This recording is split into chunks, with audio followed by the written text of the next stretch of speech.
สนุนโดยแอปวันดีคอนเทนต์จริตไทยเพื่อคนไทยดาวน์โหลดได้แล้ววันนี้ยาแคปซูลขมิ้นชันอุ้ยอันบรรเทาอาการท้องอืดท้องเฟ้อ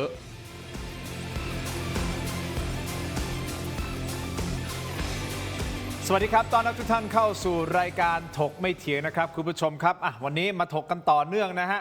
เอาอย่างนี้ครับอธิบดีกรมฝนหลวงนะฮะก็เป็นดราม่าที่เกิดขึ้นเมื่อสัปดาห์ที่แล้วถูกต้องไหมครับกับคุณสุริยะจึงรุ่งเรืองกิจฮะท่านรัฐมนตรีว่าการกระทรวงเกษตรและสหกรณ์ฮะดราม่านั้นก็เหมือนจะจางลงไปนะครับแต่ล่าสุดก็มีดราม่าใหม่เกิดขึ้นในกระทรวงเกษตร เช่นเดียวกันนะฮะอันนี้เกี่ยวกับเรื่องของแอปละครับใครที่ใช้แอปโหลดแอป Thailand Fish AI มานะฮะแล้วก็ไปสแกนนะไปถ่ายไปสแกนปลาแล้วก็ให้เขาแอปเนี่ยพยายามที่จะแปลงว่านี่คือปลาชนิดไหนนะฮะปรากฏว่ากลายเป็นดราม่าขึ้นมาคุณผู้ชมครับการพัฒนาแอปนี้เขาบอกว่าเกือบ10 ล้านบาทนะครับเป็นแอป AI เพื่อที่จะส่องดูนะฮะว่าไอ้ปลาที่เราส่องเนี่ยมันชนิดไหนซึ่งในประเทศไทยเขาบอกว่าในแอปนี้น่าจะมีประมาณสัก 2,000 ชนิดนะครับแต่ถ้าส่องไปแล้วปรากฏว่าอย่าตกใจนะฮะ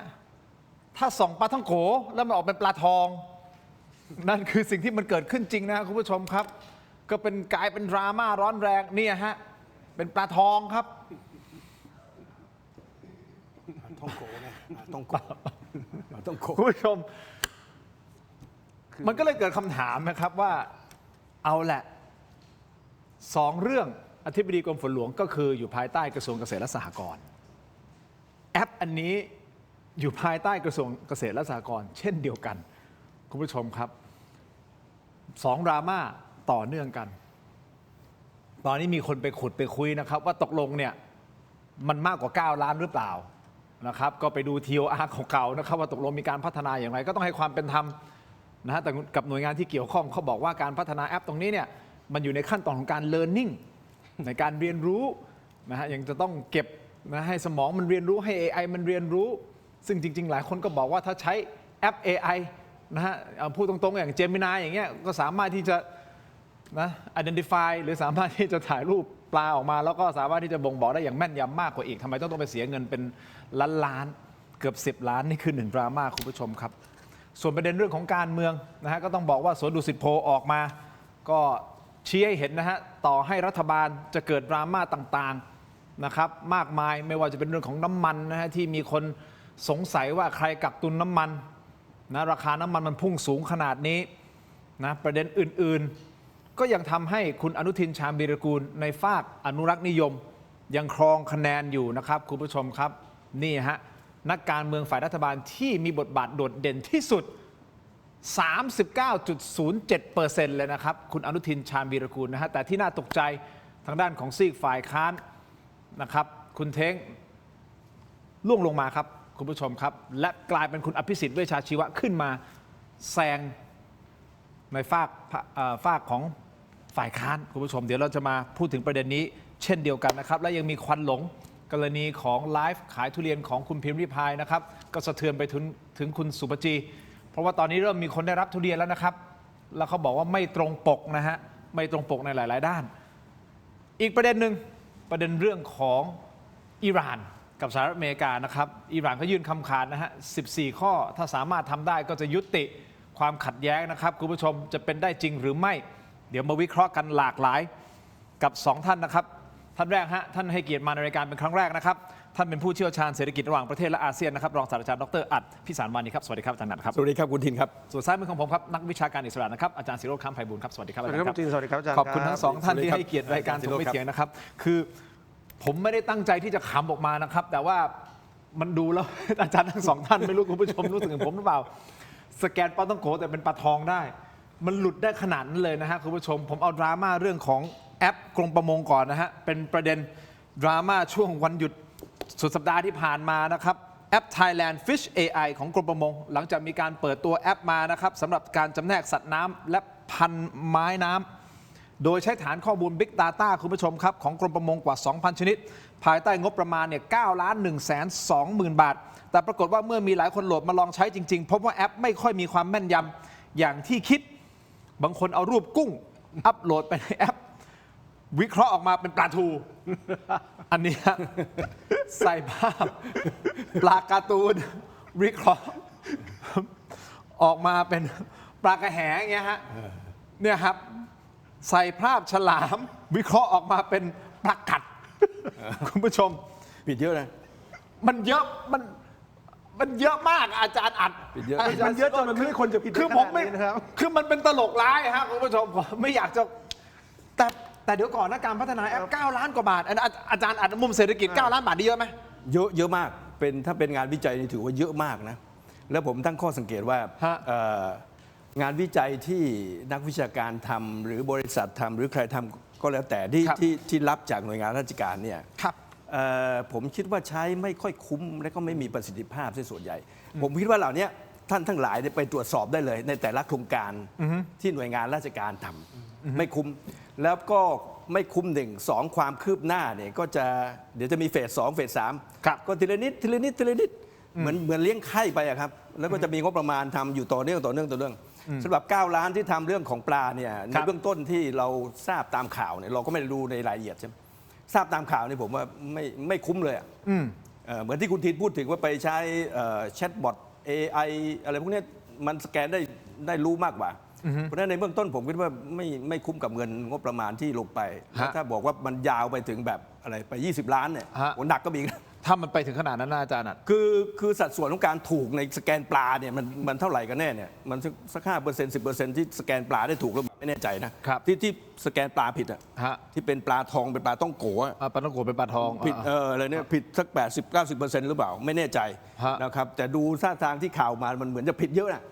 เพราะมันผิดเยอะที่9 ล้านนี่เงินมันเยอะมากในการทำวิจัยมันน่าจะทำได้ดีกว่านี้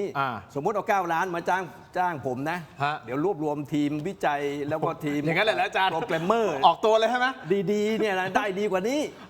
นี่นะอาจารย์ อย่างนั้นเลยใช่ไหมอาจารย์ อย่างนี้ให้ความเป็นธรรมกับกรมประมงนะฮะอาจารย์ศิโรจน์ก่อนที่อาจารย์จะแสดงความคิดเห็นนะครับ ครับ เขาบอกว่าแอปดังกล่าวเป็นโครงการวิจัยที่ได้พัฒนาเสร็จในระยะเวลาอันสั้นเพียง 1 ปี โดยเบื้องต้นนำร่องได้ 50 ชนิดนะ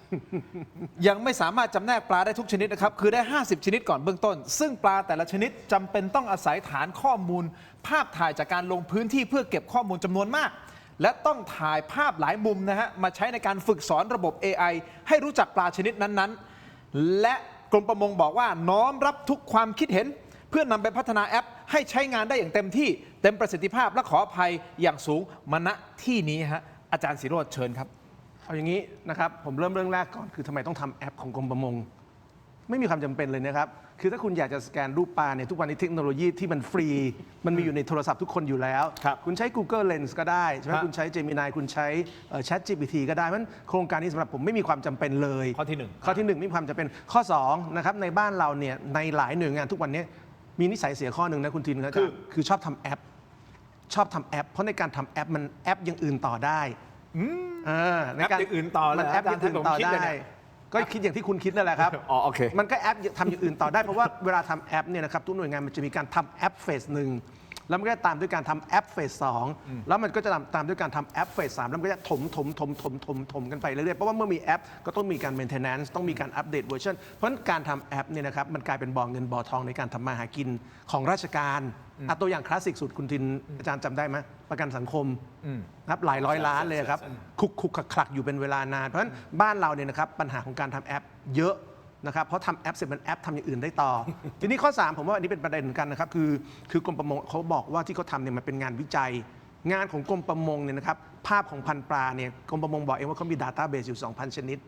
Database พวกนี้มันต้องมีพร้อมอยู่แล้วใช่ไหมครับคำตอบคือใช่เพราะฉะนั้นเมื่อเป็นสิ่งที่คุณต้องมีพร้อมอยู่แล้วเนี่ยวันนี้พอคุณทำแอป 9 ล้าน คุณอ้างว่ามีปัญหา เพราะภาพคุณยังไม่ครบเนี่ยมันเป็นการอ้างที่มันขัดแย้งกันเอง ผมว่าโครงการเนี่ยนะครับควรจะมีการตรวจสอบนะครับโดยฝ่ายค้านอย่างเข้มข้นนะครับหรือว่าแม้กระทั่งโดยรัฐมนตรีคนปัจจุบันอย่างเข้มข้นด้วยว่าโครงการนี้มันเกิดขึ้นมาเนี่ยหนึ่งมันจำเป็นไหมในเวลาที่เทคโนโลยีในโลกเนี่ยที่มันมีฟรีในโทรศัพท์มือถือทุกคนมันทำได้อยู่แล้วเนี่ยทำไมต้องทำสองถ้าตรวจสอบแล้วพบว่ามันมีความประหลาดในเหตุผลที่ต้องทำเนี่ยเลิกเถอะไม่มีความจำเป็น แล้วก็3นะครับผมคิดว่าวันนี้เราเห็นแล้วว่าหน่วยงานรัฐที่ทำแอปเนี่ยไม่มีความพร้อมอะไรเลย ครับ นะครับฐานข้อมูลเรื่องปลาคุณทำ1 ปีได้ 50 ชนิด คุณทินเดินถ่ายรูปปลา 365 วันเนี่ยนะครับทั้งประเทศผมว่าคุณยังทำได้มากกว่า 50 ชนิดเลยครับ มันเขาบอกว่าปลาแต่ละชนิดต้องถ่ายรูปประมาณสักร้อยรูปถึง1,000 รูปอะไร ก็เป็นไปได้ก็เอาเป็นว่าผมวิจารณ์เยอะแต่ผมก็ชมหน่อยละกันว่าอย่างน้อยเนี่ยเราไม่เห็นปัญหาการถ่ายปลาร้า เป็นปลาทูนะครับเราไม่เห็นปัญหาของการถ่ายปาปริก้า โอเค เป็นปลาไหล ยังถือว่าเป็นเรื่องที่ดีอยู่ อาจารย์ศิโรจน์เพื่อความเป็นธรรมเพราะเดี๋ยวคนจะบอกนี่ไงเชิญอาจารย์ศิโรจน์มาก็มาถล่มรัฐบาล แต่อันเนี้ยผมเข้าใจว่าไม่ใช่รัฐบาลชุดนี้ ไม่ อันนี้ไม่ใช่งานรัฐบาลนี่เป็นงานราชการ โอเค นะครับนี่คืองานของราชการ อ่าฮะ นะครับใครจะเป็นรัฐบาลราชการเขาก็ต้องท อ่าฮะ ำเพราะฉะนั้นอันนี้ไม่เกี่ยวกับรัฐบาลชุดนี้ผมเข้าใจว่างานนี้เป็นงานที่ต่อเนื่องจากรัฐบาลชุดที่แล้ว ครับ นะครับรัฐมนตรีคนที่แล้ว ซึ่งเราไม่แน่ใจว่ามันเริ่มตั้งแต่ยุคไหนนะครับอันนี้ต้องไปไล่ดู TOR ว่าเริ่มตั้งแต่สมัยไหน ครับแต่มันก็เป็นดราม่าที่เกิดขึ้นนะฮะก็เลยหยิบยกมาเป็นการเปิดประเด็นคุยในวันนี้นะครับแต่จริงๆเนี่ยมันมีหลากประเด็นที่ผมอยากจะคุยกับทั้งสองท่านนะครับเรื่องของสวนดุสิตโพเลยไปกันต่อเลยนะครับสวนดุสิตโพคุณผู้ชมครับเมื่อวานนี้สวนดุสิตโพเปิดเผยผลสำรวจประชาชนนะครับอาจารย์ทั้งสองท่านโดยผลประเมินบทบาทนักการเมืองพบว่านักการเมืองฝ่ายรัฐบาลที่โดดเด่นที่สุด ก็คือคุณอนุทินชาญวีรกูลนะครับอยู่ที่ 39.07% นะฮะขณะที่นักการเมืองฝ่ายค้านที่มีบทบาทเด่นที่สุดขอย้ำกันอีกครั้งหนึ่งคือคุณอภิสิทธิ์เวชชาชีวะอยู่ที่ 27.82% รองลงมาคือคุณรัชนกศรีนอกฮะอยู่ที่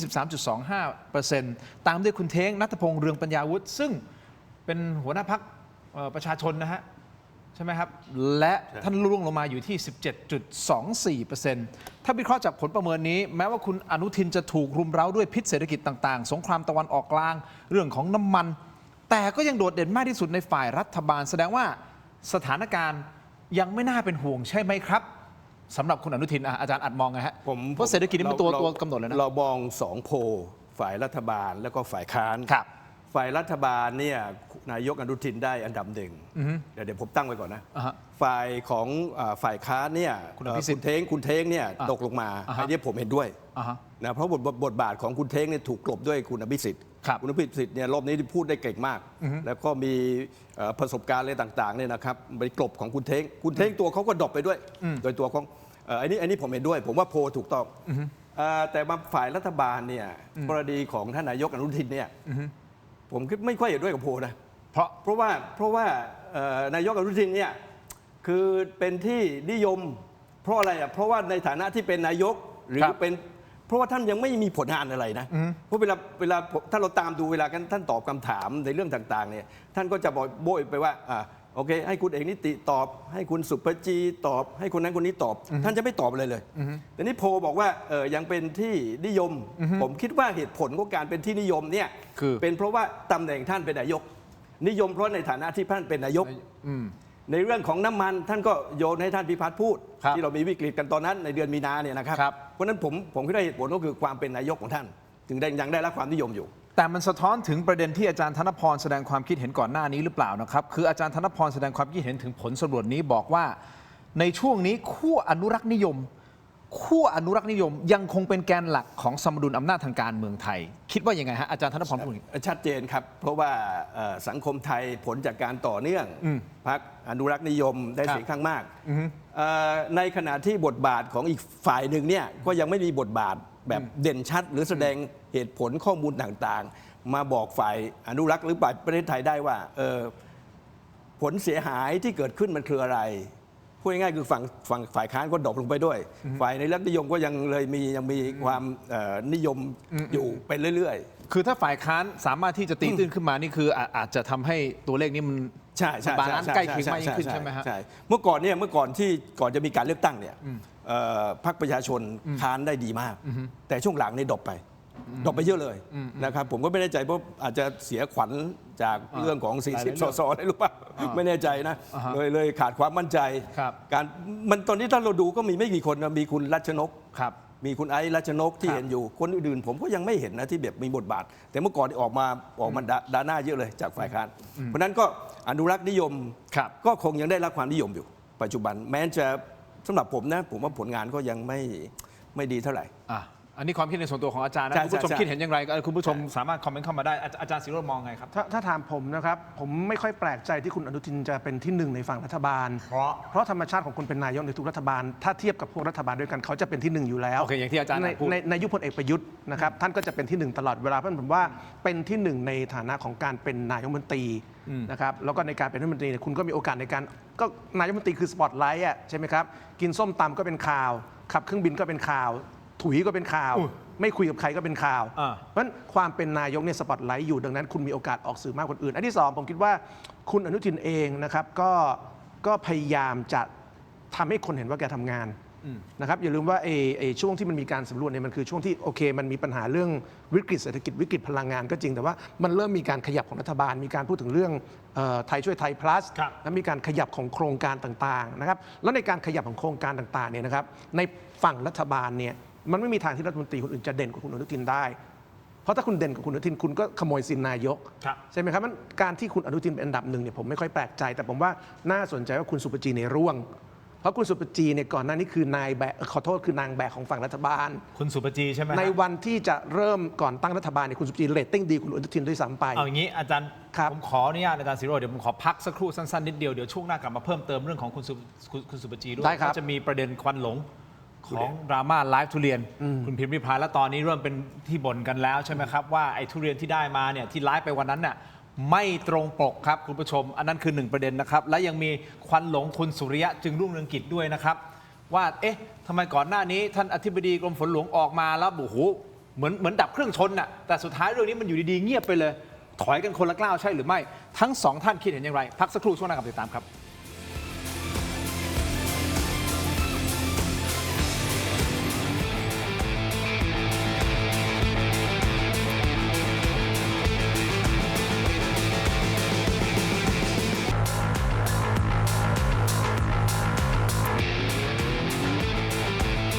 กลับมาต่อนะครับคุณผู้ชมถกไปเถียงในช่วงนี้ฮะยังอยู่กับ2ท่านนะฮะอาจารย์ศิโรจน์และก็อาจารย์อัดนะครับอาจารย์ศิโรจน์ครับพูดคุยกันต่อเลยอาจารย์พูดถึงเรื่องของคุณสุปจี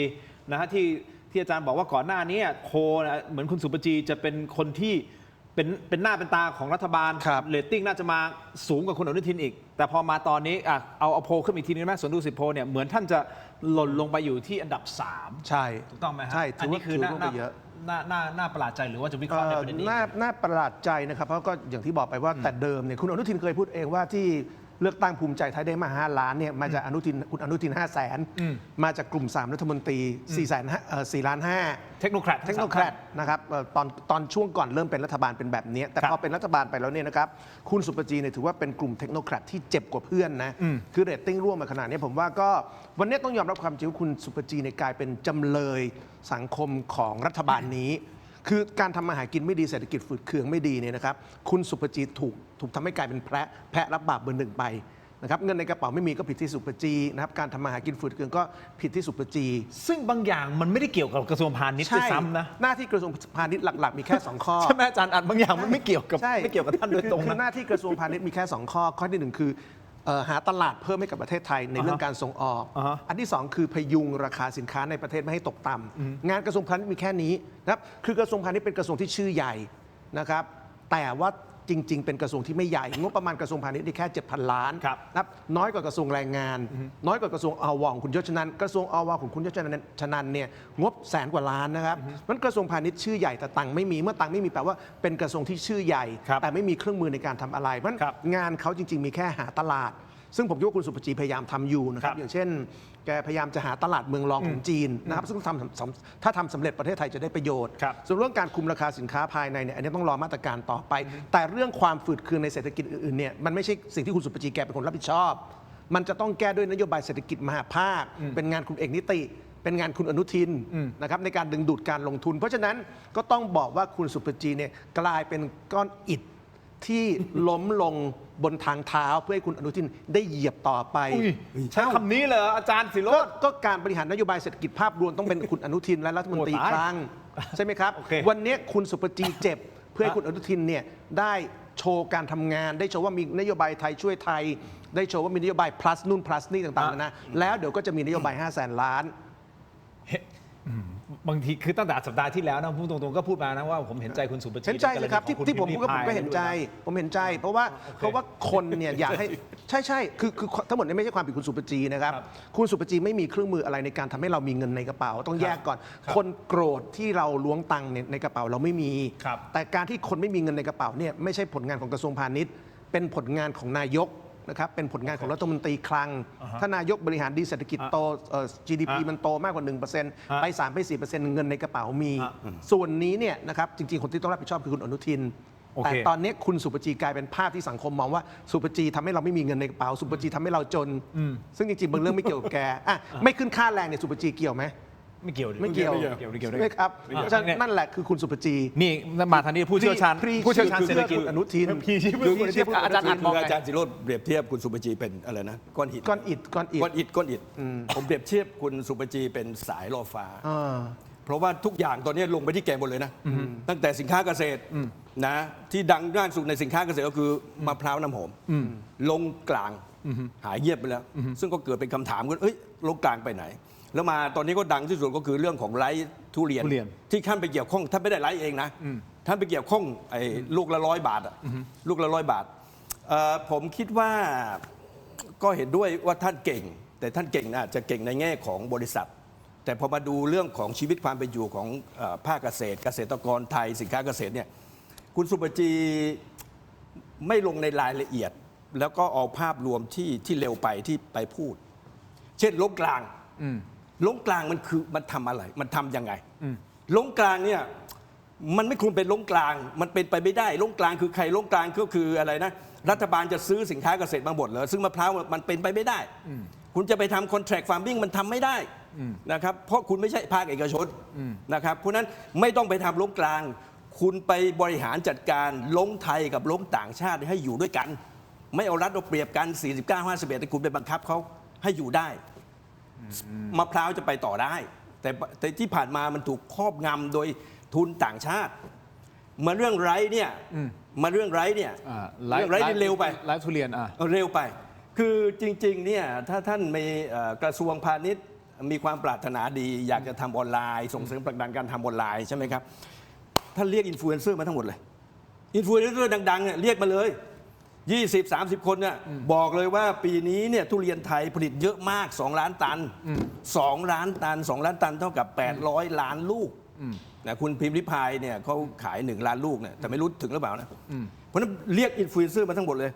อินฟลูเอนเซอร์ทินฉันขอร้องให้เธอช่วยฉันหน่อยได้ไหมเอาสัก 20,000 ตันอินฟลูเอนเซอร์ซีโร่สัก10,000 ตันได้ไหมเพื่อช่วยให้ทุเรียนเนี่ยออกจากตลาดราคาจะได้ไม่ตกหรือถ้าอยากจะไล่จริงๆเนี่ยไปไล่ร่วมกับเกษตรกรสมาร์ทฟาร์มเมอร์ทุเรียนสหกรณ์การเกษตรทุเรียนพวกนี้ไปไล่หรือจะอยากจะไล่จริงๆเลยไปไล่ที่จีนไล่ที่ตลาดเจียงหนานจีนตลาดเจียงหนานคุณตินรู้จักดีนี่นะครับอยู่ทางตอนใต้นะกวางโจวนะครับเป็นตลาดใหญ่ในการซื้อสินค้าเกษตรไทยไปไลฟ์ตรงนั้นเลยไลฟ์ตรงนั้นเลยออเดอร์เข้ามาเลยจากจีนปุ๊บส่งไปเลยใช่ให้บอกเลยว่าคนไทยกินทุเรียนอร่อยก็คนจีนก็กินทุเรียนอร่อยคุณภาพดีเหมือนคนไทยกินเลยไปรับประกันคุณภาพเพราะขณะนี้เนี่ยทุเรียนเวียดนามตีทุเรียนจีนในตลาดจีนนะตีทุเรียนไทยในตลาดจีนของเวียดนามเหรอฮะใช่กินมาก็แชร์ไปเรื่อยๆแล้วเนี่ยคือสิ่งที่ท้าทายที่สุดเพราะฉะนั้นราคาตกไม่ตกอยู่ที่จีนอยู่ที่คนจีนไม่ได้ราคาตกไม่ตกอยู่ที่คนไทยไม่เกี่ยวคนไทยอยากกินอยู่แล้วทุเรียนครับคุณทินยกกินทุเรียนหรือเปล่าผมส่วนตัวผมไม่ทานโอเคไม่ได้คนส่วนใหญ่เนี่ยก็คนไทยก็บ่นว่าทุเรียนโอเคทุเรียนแพงแต่เป็นไงเขายังซื้อถูกไหมเพราะปีหนึ่งเราได้กินทุเรียนอร่อยเราสักครั้งหนึ่งจากจันทบุรีเนี่ยเพราะนั้นไปดูที่จีนถ้าไม่อยากให้ราคาตกทุเรียนเวียดนามเนี่ยถูกอร่อยน้อยกว่าไทยเราไปบอกว่าคุณภาพเราดีเราไม่มี BY2 หวานมันครีมมี่เรามีจุดขายเรามีจุดขายไปตรงนั้นตอนนี้กำลังเวียดนามกำลังตีของเราไปเรื่อยๆถ้าอยากจะทำจริงๆนั่นแหละครับและจริงๆก็ไม่ควรจะไปกับอินฟลูเอนเซอร์ดังคนใดคนหนึ่งมันไม่ดีมันภาพมันไม่ดีไงคุณไม่เป็นธรรมนี่ทำไมคุณไปคนนี้คนเดียวทำไมฉันก็ดังด้วยทำไมคุณไม่มาใช่ไหมคุณสุปจีเลยกลายเป็นสายล่อฟ้าใช่นี้ใช่เพราะนั้นผมคิดว่าท่านพูดเร็วไปท่านพูดเร็วไปแล้วผมคิดว่าท่านมาจากบริษัทเอกชนและพื้นฐานของสินค้าเกษตรเนี่ยท่านอาจจะไม่แม่นเท่าไหร่ต้องมีรายละเอียดเยอะเช่นสมมติขายข้าวให้จีนสัก 50,000 ตันเนี่ย500,000 ตัน500,000 ตันเนี่ยมันเท่าเดิมนะคุณทินเมียนมาขายได้ 700,000 ตันอ่ะมันเท่าเดิมนะมันไม่ได้อะไรขึ้นนะแต่มัน PR ไปแล้วไงอุ้ยซุปเปอร์จีประเด็นต่อไปก็คือ500,000 ตันเป็นไงก็ชาวนาก็ยังราคาถูกอยู่ดีชาวนาก็ยังเป็นหนี้อยู่ดีชาวนาก็ยังเป็นหนี้เป็นสินอยู่ดีถ้า500,000 ตันชาวนาจะต้องปลดหนี้ชาวนาได้ราคาจะต้องดีขึ้นไอ้นี่โอ้โหอย่างนี้สุดยอดอย่างนี้ถือว่าสุดยอดเพราะฉะนั้นที่ตัวเลขของท่านล่วงลงมา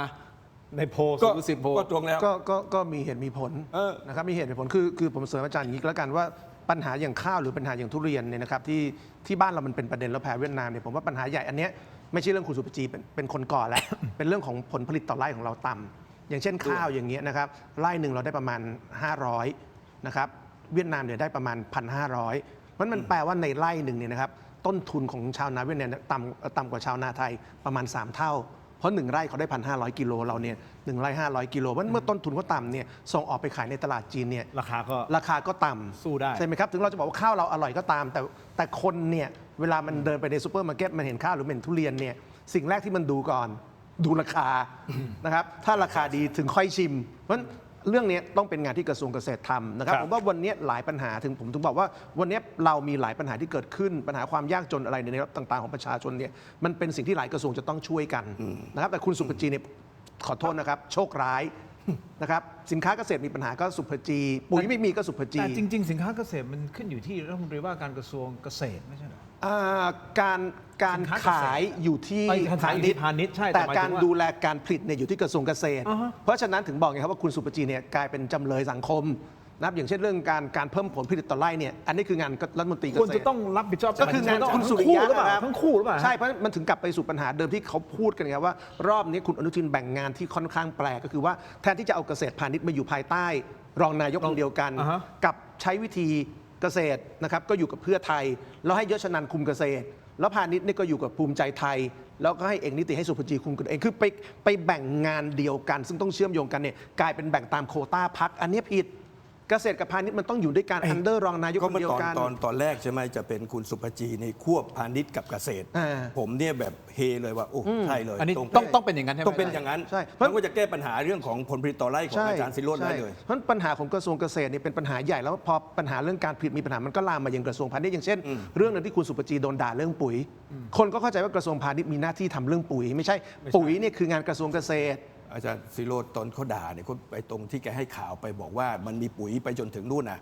สิงหา ใช่ ปะ อะไรปะ เพราะช่วงนั้นเนี่ยเป็นช่วงที่รัฐมนตรีเกษตรยังไม่มีไงแกก็เลยพูดไป แต่ว่าความเป็นจริงเนี่ยคนที่ต้องรับผิดชอบแบบนี้คือสุริยะ แต่สังเกตไหมครับปุ๋ยราคาแพงไม่มีใครพูดชื่อคุณสุริยะเลย เอาอย่างนี้ แล้ว เดี๋ยว คุ ผ ณ ม สุ พูด ริยะก็เงียบๆไป เดี๋ยวผมพูดชื่อคุณสุริยะจึ อ่ะ งรุ่งเรืองกิจเองนะครับ ครั คุ บ ณผู้ชมครับเพราะคุณสุริยะจึงรุ่งเรืองกิจนะฮะล่าสุดนะเดี๋ยวอัปเดตกันนิดนึงกับกรณีของอธิบดีกรมฝนหลวงนะฮะคุณผู้ชมครับเดี๋ยวจะมีควันหลงนิดนึงเรานำเสนอไปสัปดาห์ที่แล้ว ครับ ถูกต้องไหมครับปรากฏว่าล่าสุดคุณผู้ชมครับคุณสุริยะจึงรุ่งเรืองกิจนะฮะสมาชิกสภาผู้แทนราษฎรบัญชีรายชื่อพรรคเพื่อไทยลำดับที่ 3 ยื่นหนังสือลาออกจากการเป็นสมาชิกสภาผู้แทนราษฎรมีผลตั้งแต่วันที่ 29 เมษายนนี้อ้าวท่านลาออกแบบนี้หลังเกิดดราม่ากับท่านอธิบดีกรมฝนหลวงนะครับเดี๋ยวพักกันสักครู่ช่วงหน้ากลับมาวิเคราะห์กันต่อว่าเหตุใดจึงเป็นอย่างนั้นรวมถึงผู้ว่ากทมครับอีกประมาณเดือน 2 เดือน เราก็จะเลือกผู้ว่ากทมนะฮะเดี๋ยวมาเช็คเรตติ้งกันหน่อยนะฮะว่าใครมาแรงในศึกผู้ว่านี้สักครู่เดียวครับ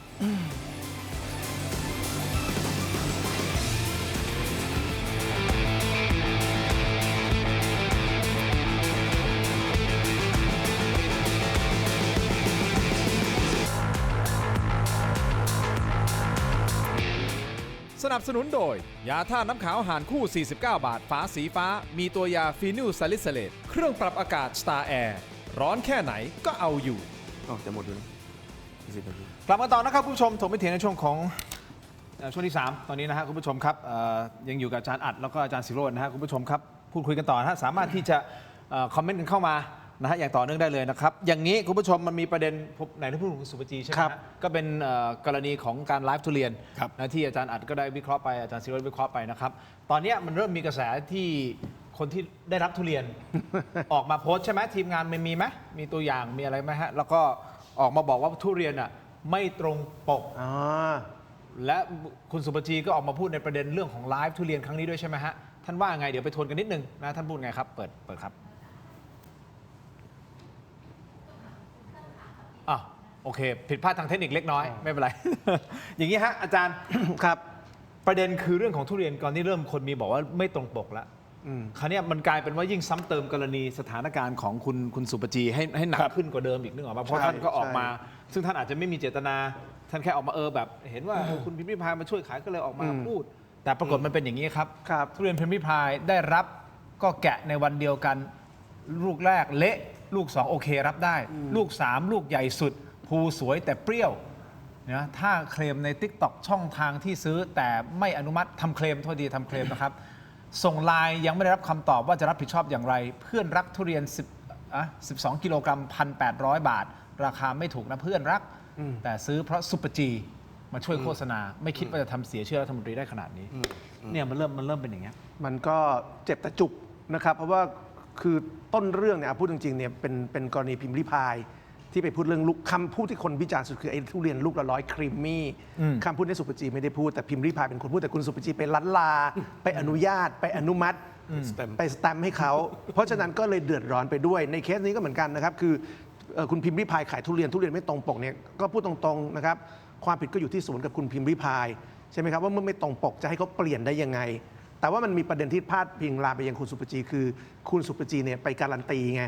ซื้อคนเนี้เขาบอกว่าเขาไม่ได้ซื้อเพราะพิมพ์ริพายเขาซื้อเพราะเห็นระดับรองนายกไปการันตีเพราะฉะนั้นเรื่องนี้เป็นบทเรียนครั้งใหญ่ของคุณสุปจีเลยว่าในความเป็นรัฐบาลเนี่ยคุณอย่าไปยุ่งกับนักธุรกิจรายใดรายหนึ่งเลยเพราะเมื่อคุณไปยุ่งแล้วนักธุรกิจคนนั้นพังเนี่ยนะคุณต้องรับผิดชอบไปด้วย อย่าให้เกิดเรื่องแบบนี้อีก อันนี้แค่แรกๆนะ ใช่ ยังไม่รู้ว่าข้างหน้าจะเป็นยังไงนะอาจารย์ ใช่ บอกว่าข้างหน้าจะเป็นยังไง เพ อี ราะ ก โปร นะ เซสในการส่งทุเรียนเนี่ยมันเดือนหนึ่งนะ โอ้ นี่คือหัวของทุเรียนที่เพิ่งส่ง แต่ว่าอีกหลังจากเนี้ยนะครับวันนี้วันที่ 3 มีโอกาสจะเกิดปัญหาอีกวันที่ 4 มีโอกาสจะเกิดปัญหาอีก 27 วัน แล้ว 27 วันสมมติเจออย่างเงี้ยแค่วันละ 3 เคสเลยนะ คนด่าสุปจีทุกวัน คือในการทำสินค้าเกษตรออนไลน์เนี่ยมันเสี่ยงโดยธรรมชาติอยู่ ใช่ เพราะว่ากว่าจะถึงผู้บริโภคเนี่ยมัน มัน สุก เน่า หรือไม่ เสี สุ ย ก ได้ ใช่มันเสี่ยงอยู่แล้วผมคิดว่าในกรณีนี้ก็เมื่อกี้ทั้งสองท่านพูดไปแล้ว ผมคิดว่าท่านรัฐมนตรีไปการันตี ใช่ ถ้าเป็นผมขนาดนั้นนะเพราะมันมีประโยคหนึ่งที่คุณพิมพ์ริพายถามว่าท่านคะครีมมี่ราคาแบบนี้600เหลือ100ท่านโอเคไหมโอเคนี่ไง อนุมัติค่ะ อนุมัติค่ะ มีเคอกระดิ่งด้ว ผ ย มเนี่ยผมเลยอยากจะไปซื้อไอ้600 บาทหรือ100 บาทเลยนะผม ใช่ อยากไปซื้อผมเข้าใจแบบนั้นไง อันนี้อันหนึ่งช็อตที่แบบท่านต้องระวังแล้วส ใช่ เต็ปต่อไป ใช่ ถ้าเป็นผมขนาดนั้นตอนนั้นผมก็จะบอกว่าถ้าผมอยู่ตรงนั้นนะผมบอกไม่ได้ค่ะคุณพิมพ์ริพาย600เนี่ยก็ต้องขาย600สิครับเพราะว่ามันเป็นคุณภาพสูงส่วนที่เป็นตกเกรดตกคละเนี่ยนะครับ100ได้อันนี้เราช่วยเกษตรกรเราช่วยผู้บริโภคตอนนี้แต่ท่านอาจจะไปตามน้ำ ใช่ อาจจะคิดไม่ทันด้วยก็ได้นะครับมันอยู่ในช็อตนั้นพอดีเลย ท่านอาจจะไม่ได้มีเจตนา ท่านอาจจะไม่มีเจตนา ดูที่เจตนาท่าน ผมว่าคุณสุปจีไม่ไวนะครับว่าการที่คุณพิมพ์ริพายพูดอย่างเงี้ยคุณสุปจีต้องไม่ยุ่งเลยไอ้เรื่องลูกละร้อยเนี่ยรองนายกไปอยู่ไม่ได้ เรื่องรัฐมนตรีพาณิชย์ไปอยู่ไม่ได้คำว่าอนุมัติให้ขายเนี่ยไปอยู่ไม่ได้ ใช่ เพราะในความเป็นจริงเนี่ยกระทรวงพาณิชย์ไม่ได้เป็นเจ้าของทุเรียน วันนั้นสื่อสารจนคนเข้าใจไปว่า คุณพิมพ์ริพายขายทุเรียนของกระทรวงพาณิชย์มันไปกันขนาดนั้นเพราะรัฐมนตรีไปอนุมัติ ทุเรียนไม่ใช่ของกระทรวงพาณิชย์ทุเรียนเป็นของชาวสวนรัฐมนตรีอนุมัติไม่ได้เพราะฉะนั้นพอรัฐมนตรีอนุมัติเนี่ยมันคือการการันตีคุณภาพ มันก็เลยออกมาเป็นแบบนี้ รัฐมนตรีก็ต้องรับผิดชอบไป อ่ะทีมงานตกลงเสียงคุณสุปจีเปิดครับฟังครับ ให้แต่มานั่งรับทุเรียนลูกละบาท2 บาท 3 บาทอย่างเงี้ยแล้วคนก็อาจจะวิพากษ์วิจารณ์กันหนักหนาแต่ปัญหาใหญ่คืออยู่ที่ชาวสวนเพราะช่วยไม่ทัน เราก็เลยต้องพยายามจะสร้างดีมานด์ก่อน ก็คือสร้างอุปสงค์ก่อนที่ปัญหามันจะเกิดตำทำผิดเหรอฮะไม่ผิดประมาณนั้นเลยค่ะแต่ว่าเวลาที่ต่ำทำมาคนก็จะไม่ได้เห็นค่ะว่าจริงๆแล้วเราทำทั้งหมดทั้งกระบวนการยังไงตั้งแต่ต้นปีนะคะต่ำเริ่มทำตลาดใหม่ ขออนุญาต เชิญนะ ทิน ครับ ผมมีประเด็นที่ด้วยความเคารพท่านรัฐมนตรีนะครับ ครับผม ท่านบอกว่าสร้างดีมานด์ให้เกิดขึ้นถูกต้องคอนเซปต์ถูกต้อง สร้างดีมานด์จะต้องเป็นดีมานด์ที่ทำให้ราคามันสูงนะครับ การไปสร้างดีมานด์ที่ราคาตกไม่ควรสร้าง ไม่ต้องไปสร้างดีมานด์ดีมานด์ที่เกิดขึ้นเนี่ยเราต้องการให้มันราคาสูง เพราะอะไรผู้ผลิตก็จะได้แฮปปี้นะครับโอเคแล้วผู้บริโภคอาจจะเดือดร้อนผู้บริโภคก็เป็นความพึงพอใจของผู้บริโภคเนี่ยอันที่หนึ่งอันที่สองดีมานด์ตลาดทุเรียนบ้านเราเนี่ย2 ล้านตันเนี่ยตลาดอยู่ที่ไหนดีมานด์อยู่ที่ไหนดีมานด์อยู่ที่จีน 96%จีนซื้อ 96% จีนซื้อจากประเทศไทยไป เพราะฉะนั้นตลาดในประเทศไทยน้อยมาก ถ้าอยากจะสร้างดีมานด์จริง ต้อง ซึ่งกำลังหดหายอยู่ที่ตลาดจีน ต้องไปที่จีนอันนี้ท่านก็ด้วยความเคารพท่านนะครับ อันนี้ก็พลาดอีกจุดหนึ่งดีมานด์จะต้องไปพร้อมๆกับราคาที่สูงขึ้น ครับ เพราะถ้าดีมานด์ราคาต่ำไม่ต้องไปสร้างมัน ใช่เพราะถ้าเราจะสร้างทั้งทีแล้ว ใช่ใช่ แต่ต้องสร้างดีมานด์ที่มัน ผ เป็น ม ราคา ผ สูง มเสริมนิดนึงนะครับ นิดเดียว คือ สั้นๆนะ กระทรวงพาณิชย์สิ่งที่คุณสุปจีพูดเรื่องการสร้างดีมาเนี่ยมันมาจากตรงนี้คือหลายคนไม่ทราบว่ากระทรวงพาณิชย์เขามีแดชบอร์ด ครับ ของเขาว่าผลผลิตการเกษตรแต่ละภาคแต่ละจังหวัดนี้อะไรจะออกเท่าไหร่ คือพอเขามีแดชบอร์ดซึ่งผมเคยบอกที่ปรึกษารัฐมนตรีไปแล้วนะครับว่าควรจะเอาแดชบอร์ดให้คนเขาเห็น ครับ เพราะเวลาคุณสุปจีบอกว่าผลผลิตมันจะล้นขนาดนั้นขนาดนี้ชาวบ้านเขาไม่เชื่อหรอกที่คุณบอกว่าทุเรียนมันจะเกิน 33%เนี่ยชาวบ้านก็จะด่าว่าเกินยังไง ครับ ทุกวันนี้ยังแย่งกันซื้ออยู่เพราะฉะนั้นคุณเอาแดชบอร์ดที่คุณมีมาให้ชาวบ้านเห็น ครับ นะครับ อันที่ 2 ที่พยายามจะบอกว่าจะสร้างดีมานด์เนี่ยเกิดปัญหาอย่างที่อาจารย์อัดพูดก็คือว่ามันไปทำให้คนรู้สึกว่าทุเรียนโลละ600เหลือลูกละ100 ครับ จากคำพูดพิมพ์ริพายนะทีนี้ผมคิดว่าปัญหาเรื่องทุเรียนไทยตอนนี้คือ ทุเรียนเกรดส่งออกเนี่ยไม่มีปัญหาส่งเท่าไหร่ไปที่จีนก็หมด ครับ ถ้ามีมากขึ้นเปิดตลาดเมืองรองได้ก็ขายหมด แต่กลุ่มที่เป็นปัญหาคือทุเรียนกลุ่มที่ส่งออกไม่ได้ไอ้กลุ่มที่ส่งออกไม่ได้ที่คนไทยกินกันเองเนี่ยแหละนะครับที่มันจะล้นเยอะแล้วมันมีปัญหาว่าจะทำยังไงให้มันมีคนกิน โจทย์คุณสุปจินในแกคือเรื่องนี้ก็คือว่าจะหาคนกินที่ในการหาคนกินเนี่ยมันไปพลาดไอ้เรื่องทุเรียนลูกละร้อย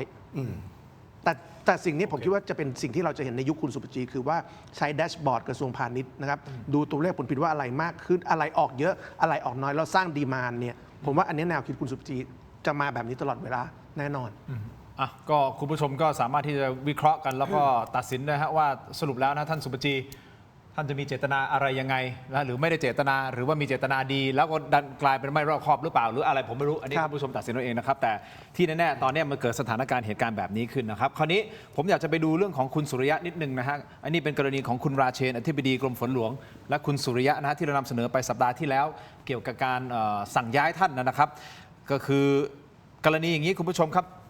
ท่านสุริยะก็ยืนยันว่าย้ายท่านอธิบดีเนี่ยเพราะเรื่องงานล้วนๆไม่ได้เกี่ยวข้องกับเรื่องของหลานชายนะที่ไปล้วงลูกงบซ่อมเครื่องบิน300 ล้านใดๆทั้งสิ้น พร้อมขู่ฟ้องด้วยนะครับขู่ฟ้องกลับคุณราเชนถ้าไม่หยุดแฉให้เสียหายนี่นะครับคุณผู้ชม พอหลังจากนั้นปุ๊บนะฮะคุณราเชนก็ยืนยันว่าตนเองจะเตรียมลาบวชเป็นเวลา1 เดือนนี่คือวันศุกร์ใช่ไหมที่ผ่านมานะครับและพักผ่อนทำสมาธินะครับแต่สุดท้ายล่าสุดนะฮะทางด้านของคุณสุริยะครับเมื่อวันเสาร์ที่ผ่านมานี่เองเว็บไซต์ราชกิจจานุเบกษาเผยแพร่ประกาศสภาผู้แทนราษฎรระบุว่าคุณสุริยะจึงรุ่งเรืองกิจสมาชิกสภาผู้แทนราษฎรบัญชีรายชื่อพรรคเพื่อไทยลำดับที่ 3 ยื่นหนังสือลาออกจากการเป็นสมาชิกสภาผู้แทนราษฎรมีผลตั้งแต่วันที่ 29 เมษายนเป็นเหตุให้สมาชิกภาพของคุณสุริยะสิ้นสุดลงประกาศให้คุณขัตติยาสวัสดิผลผู้มีชื่ออยู่ในลำดับที่ 17 ในบัญชีรายชื่อเลื่อนขึ้นมาเป็นสมาชิกสภาผู้แทนราษฎรแทนตำแหน่งที่ว่างลงคำถามก็คือว่าเอาละเรารู้นี่คือเหตุการณ์ที่มันเกิดขึ้นจริงแต่ประเด็นคือเราอาจจะต้องอ่านเกมการเมืองหรือเปล่าทำไมอยู่ดีๆท่านถึงลาออกแบบนี้แล้วมันคืออะไรถอนคนละก้าวหรือยังไงเพราะตอนแรกคุณราเชนก็บอกเหมือนดับเครื่องชนนะมีทุกอย่างมีคลิปเสียง 4K นู่นนี่นั่นสุดท้ายมันคือเรื่องเงียบโป๊ะราวกับเหมือนไม่มีอะไรเกิดขึ้นเลย2 ท่านวิเคราะห์ยังไงมองอย่างไรคุณผู้ชมครับไปที่ออนไลน์ของเราตอนนี้นะสแกนเคอร์โค้ดหน้าจอครับเทเลวิชั่นใน YouTube และ Facebook ถกไม่เถียงนะครับรวมถึงประเด็นของผู้ว่ากทมด้วยนะครับไปดูศึกชิงผู้ว่ากทมหน้าตาเป็นอย่างไรยังไงเจอกันในออนไลน์ทีวีขอบคุณทั้ง2 ท่านมากครับอาจารย์ ครับ ขอบคุณเจอกันในออนไลน์ถกไม่เถียงครับสวัสดีครับ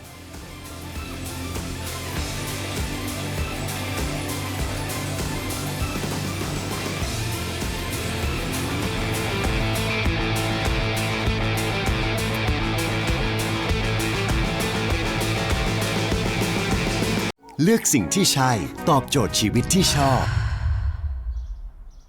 Star Air Air Solar Hybrid ใช้พลังงานจากโซลาร์เซลล์และระบบอินเวอร์เตอร์ช่วยเซฟค่าไฟได้สูงสุดถึง 60% ให้ชีวิตง่ายและประหยัดมากยิ่งขึ้น เอาละครับคุณผู้ชมถกไปทีในช่วงของออนไลน์นะครับอยู่กับ2 ท่านครับอาจารย์ศิโรจน์ ค้ามไพบูลย์นะครับนักวิชาการอิสระนะครับรวมถึงผู้เชี่ยวชาญเศรษฐกิจระหว่างประเทศและอาเซียนนะครับรองศาสตราจารย์ดร.อัดพิสารวานิชนะฮะอยู่ในรายการกับเราคุณผู้ชมชมรายการอยู่นะครับสามารถที่จะพิมพ์ข้อความนะฮะคอมเมนต์กันเข้ามาได้อย่างต่อเนื่องนะครับเราพูดหลากหลายประเด็นนะครับเพราะว่าวันเสาร์อาทิตย์เราไม่มีรายการใช่ไหมฮะพอเสาร์อาทิตย์ผ่านมามันอาจจะมีความเคลื่อนไหวในช่วงเสาร์อาทิตย์ก็ไม่ได้มาคุยแต่บางท่านเขาอาจจะไปข้างหน้าแล้วเพราะอะไรเพราะเขาติดตามข่าวตลอดไงแต่เราไม่ได้พูดในรายการเลยแล้วเอามาพูดในรายการวันนี้นะครับ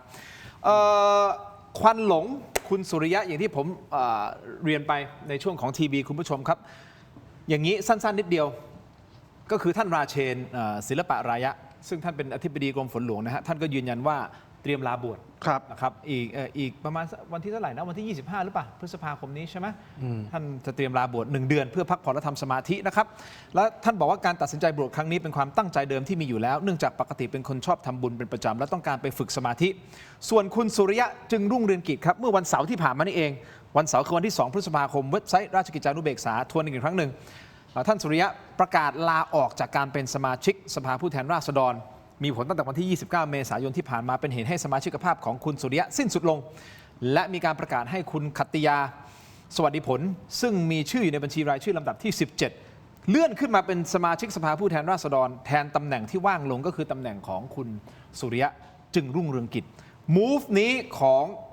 ทั้งคุณราเชนและคุณสุริยะ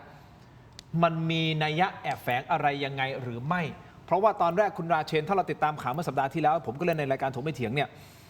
ค่อนข้างมาแรงในเรื่องของการชนเพราะท่านถือว่าท่านไม่ได้ทำอะไรผิดแล้วท่านโอ้โหแบบนี้มันศักดิ์ศรีของท่านน่ะถูกไหมฮะว่ามาย้ายท่านโดยที่ท่านก็ไม่ได้มีความผิดอะไรยังไงแต่ไปย้ายเพราะว่า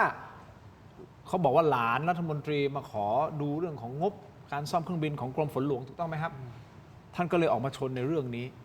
ซึ่งมันเป็นเรื่องใหญ่สำหรับข้าราชการนะเด็ดตกไม้สะเทือนถึงดวงดาวนี่ไงพอท่านมูฟอย่างนี้หลายคนเข้าใจเฮ้ยโอ้โหเอาวะไหนดูซิมันเป็นยังไงสุดท้ายเพียงในวัน2 วันปุ๊บทุกอย่างเงียบไปแล้วมันเกิดเหตุการณ์แบบนี้อาจารย์ศิโรจน์วิเคราะห์เพิ่มเติมในประเด็นนี้ให้เราได้ฟังหน่อยมันมีนัยยะอะไรไหมฮะที่คุณราเชนอยู่ดีๆก็หยุดไปเอาละอนุโมทนาบุญกับท่านนะฮะไปบวชแต่ว่าในรายการคุณสุริยะลาออกเพื่อที่จะแต่ไม่ได้ลาออกจากรัฐมนตรีนะครับใช่เราจากสสถ้าเรื่องราเชนเนี่ยผมคิดว่าเรื่องของคุณราเชนเนี่ยมันก็มาถึงจังหวะที่ตัวเรื่องเนี่ยมันจบแล้วโดยตัวมันเองนะครับคือคุณราเชนเปิดประเด็นว่ามีการติดต่อจากหลานคุณสุริยะนะครับซึ่งหลานคุณสุริยะก็ยอมรับว่ามีการติดต่อจริงนะเพียงแต่ว่ายังไม่ได้เจอกันนะครับความแตกต่างมีอยู่แค่อย่างเดียวคือคุณราเชนบอกว่าหลานคุณสุริยะเนี่ยมาขอดูเรื่องงบนะครับแล้วก็นัดเจอที่วิภาวดีชั้น 4ซึ่งทุกคนก็รู้ว่าเป็นวอร์รูมของพรรคเพื่อไทยแล้วขณะที่หลานคุณสุริยะบอกว่าไม่ได้มีการนัดคุยกันเรื่องงบต่างกันแค่ตรงนี้แต่การนัดเจอเนี่ยขอเจอเนี่ยมีหลานคุณสุริยะก็ยอมรับคุณสุริยะก็ยอมรับคุณราเชนก็ยอมรับเพราะฉะนั้นข้อเท็จจริงตรงนี้จบแล้วนะครับทีนี้พอข้อเท็จจริงตรงนี้จบเนี่ยนะครับกระบวนการเรื่องนี้เนี่ยนะครับข้าราชการไม่อยากทะเลาะกับรัฐมนตรีนานหรอกคุณตินเพราะคุณสุริยะคือแคนดิเดตนายกคุณสุริยะใหญ่มากในการเมืองไทยนะครับเขาคือแคนดิเดตนายกคือคนที่อยู่กับพรรคอันดับ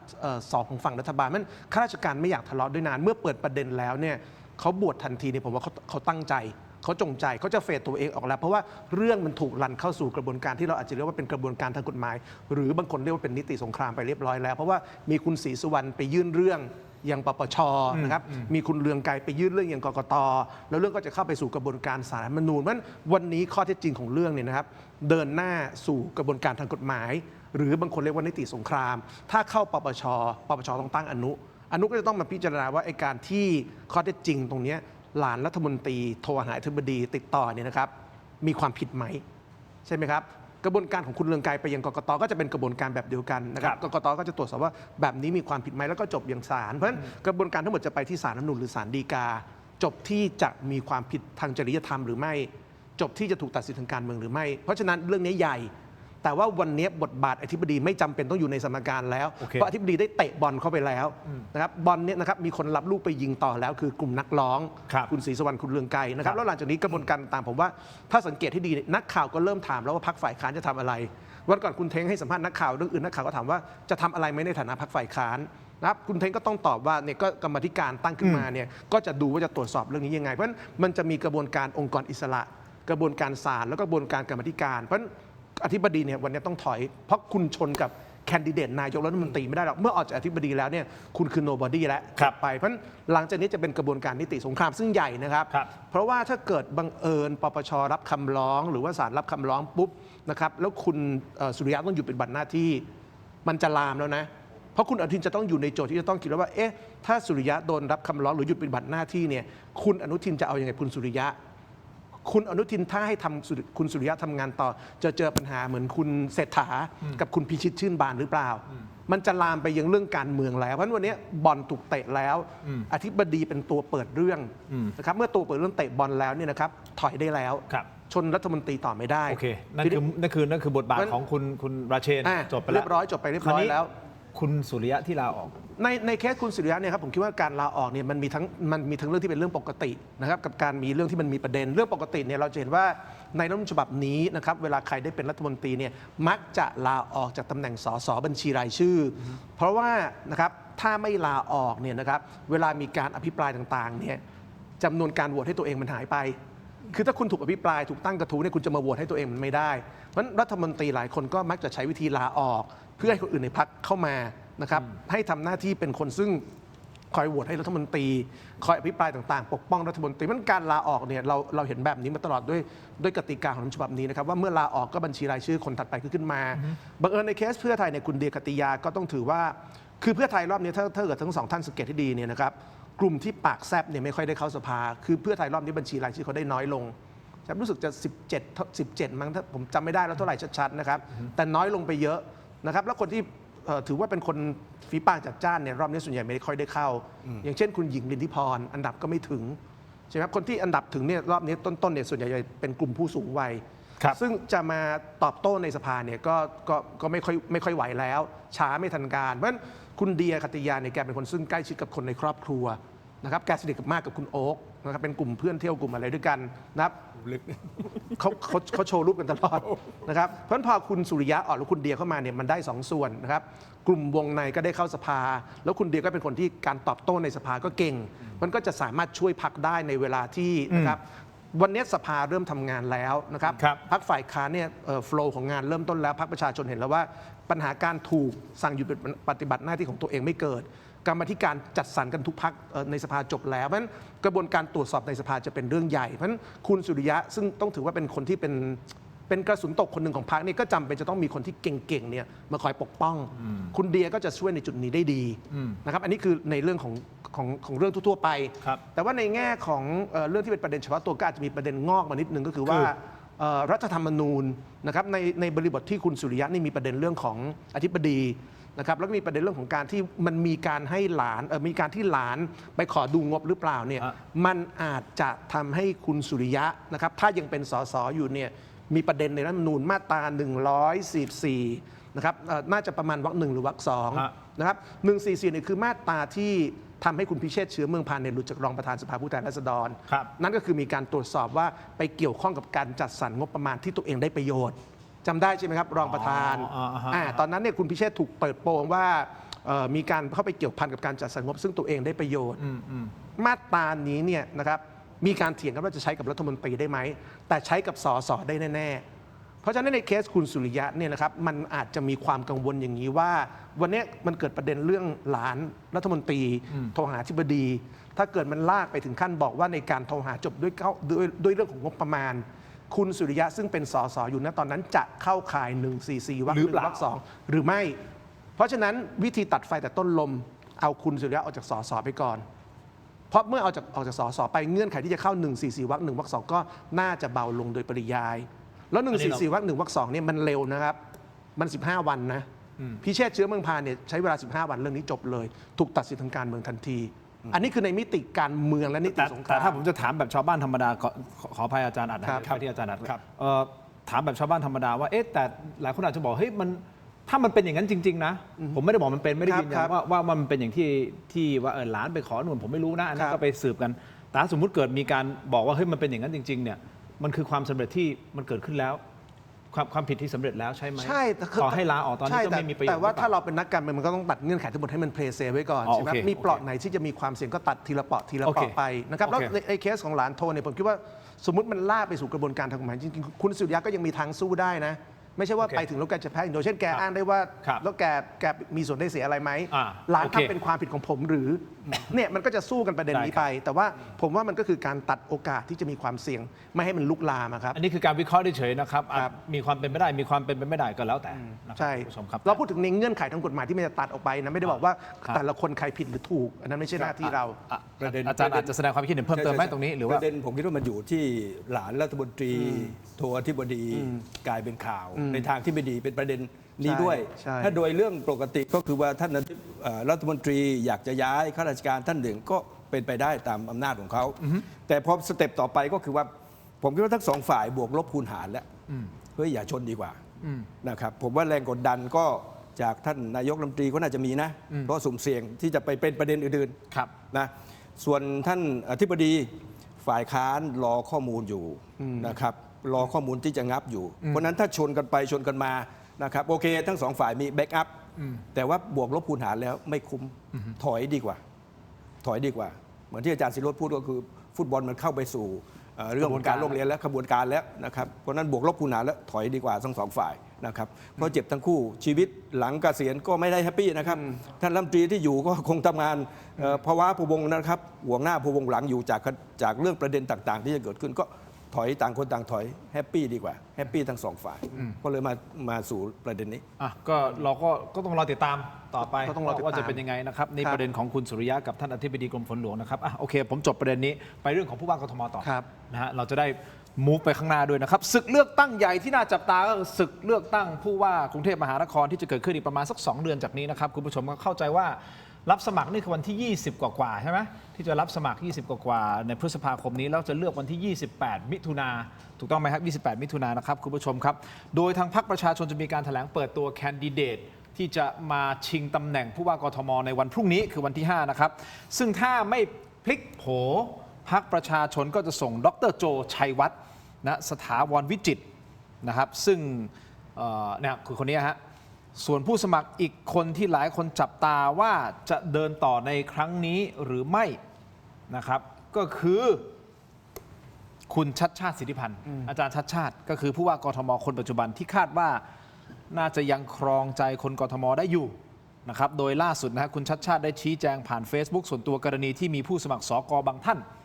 นำรูปและชื่อของคุณชัดชาติไปประกอบการหาเสียงสกใช่ไหมสมัครสกนี่ฮะหลายคนเลยท่านก็บอกงี้นะฮะใจความบอกว่าขณะนี้ผมไม่ได้มีการสนับสนุนผู้สมัครท่านใดเลยในอนาคตถ้าผมจะสนับสนุนใครผมจะเป็นผู้แจ้งเองครับแล้วก็มีการทิ้งท้ายบอกว่าผมพร้อมจะทำงานร่วมกับทุกคนแต่ขอให้ร่วมมือไม่สร้างความเข้าใจผิดให้กับคนกรุงเทพว่าผมสนับสนุนกลุ่มใดกลุ่มหนึ่งหรือคนใดคนหนึ่งเป็นพิเศษนะครับคำถามฮะคุณผู้ชม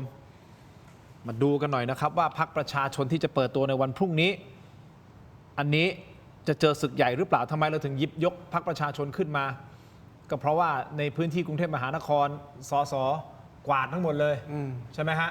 ก็เลยเป็นที่น่าจับตาในพื้นที่กรุงเทพว่าตกลงพรรคประชาชนจะมีแรง